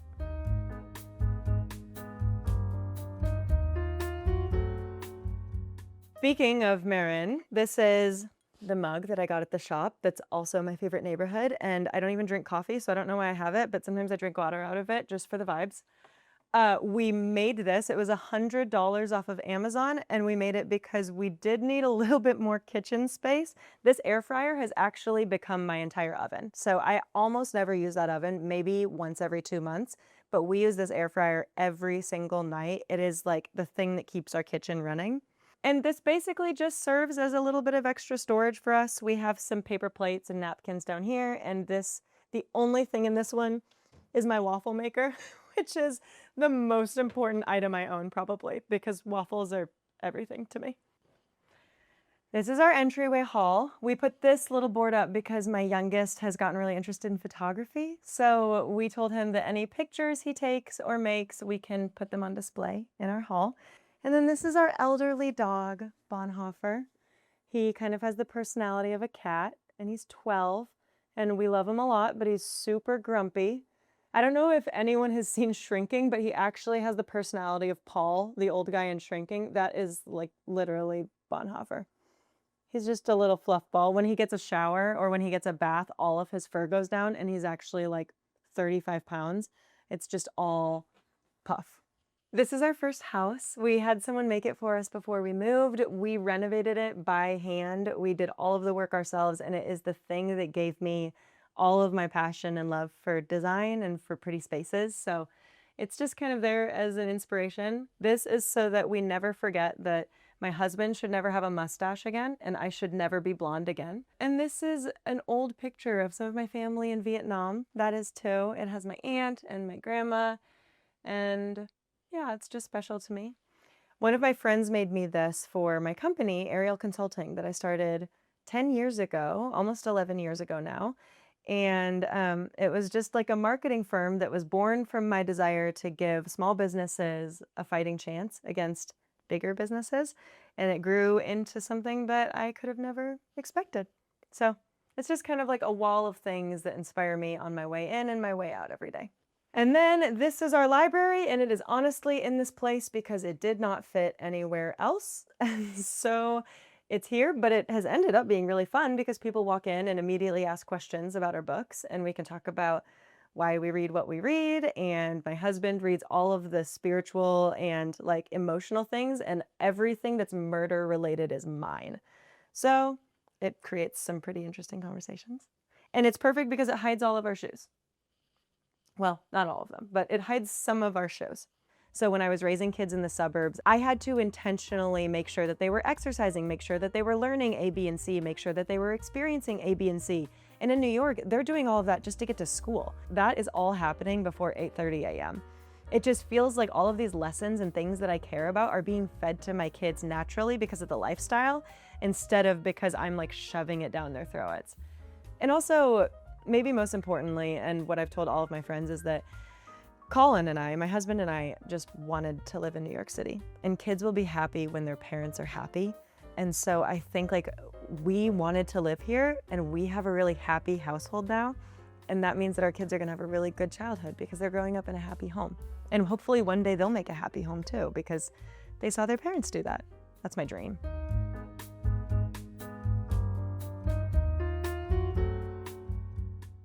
This is my kids' room.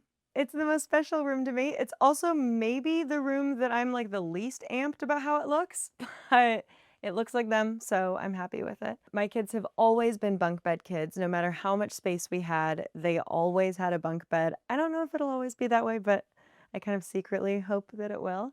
My little sleeps on top and my big sleeps on bottom, and they each have their bookshelves right there. And so they're able to read in bed at night before bedtime and then just set their books back in their shelves. And it's really fun because over the years you can watch the different books change out with the seasons. So it used to be like baby books and song books and story books, and now it's all of this manga and all of these graphic novels, and it's just kind of like a yearbook or a scrapbook. taking pictures and realizing what books matter to them in each season. My kids are big readers. I'm really grateful for that. We're a big Lego family. So we have Lego bins here. We have Lego bins down there. These are some of their builds that they're proud of. And then this is the Eye of Sauron, which is the only thing my son got for Christmas this last year. It's the only thing he wanted, and it is his pride and joy. On the other side, I'm not going to turn it around because if I break it, I will break his heart.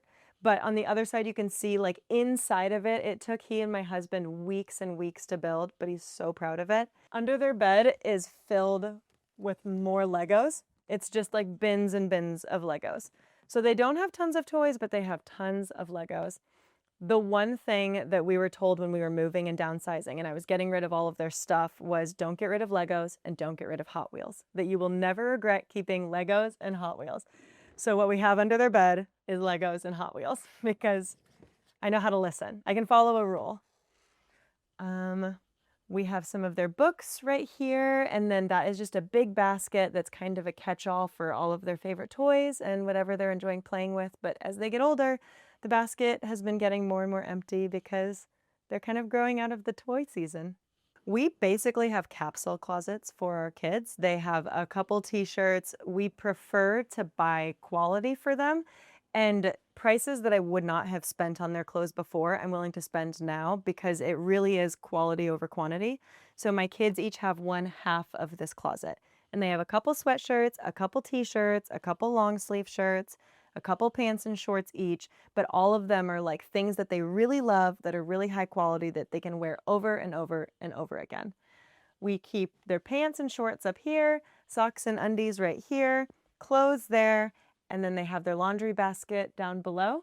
And anything that's not in season, we switch out and we put in a bin up here. So it is like very seasonal. Their winter coats cannot be taking up space in summer. We don't have the space for that. It's so important to me that my kids' room feels like a kid's room and feels like their room. Sometimes you see these videos or you see people whose kids' bedrooms look so aesthetic that it's hard to picture children in them. And that never made sense to me. Even as a designer, it just never made sense to me. There's no way a kid is having fun in that. So it was really important to me that my kids' room not only felt like it was a room for children, but it felt like it was a room for my kids. So I wanted to make sure that their memories and their faces and their life was really big, blown up on the wall. And they've both said this was one of the best days of their life. So I wanted to make sure that they got to see it every day when they woke up. My apartment is so small that organization actually feels really easy because it's necessary. There is not a lot of clutter. There is not a lot of space. I can deep clean the entire thing in about an hour and a half or 2 hours. So organizing just comes with the territory. And I don't do it alone. I think moving into this 700 square feet has made my kids more involved in like the organization and the cleaning of our home than ever before because they're just right here in it. So they know how to clean their room to my standards in a way that they did not quite know before.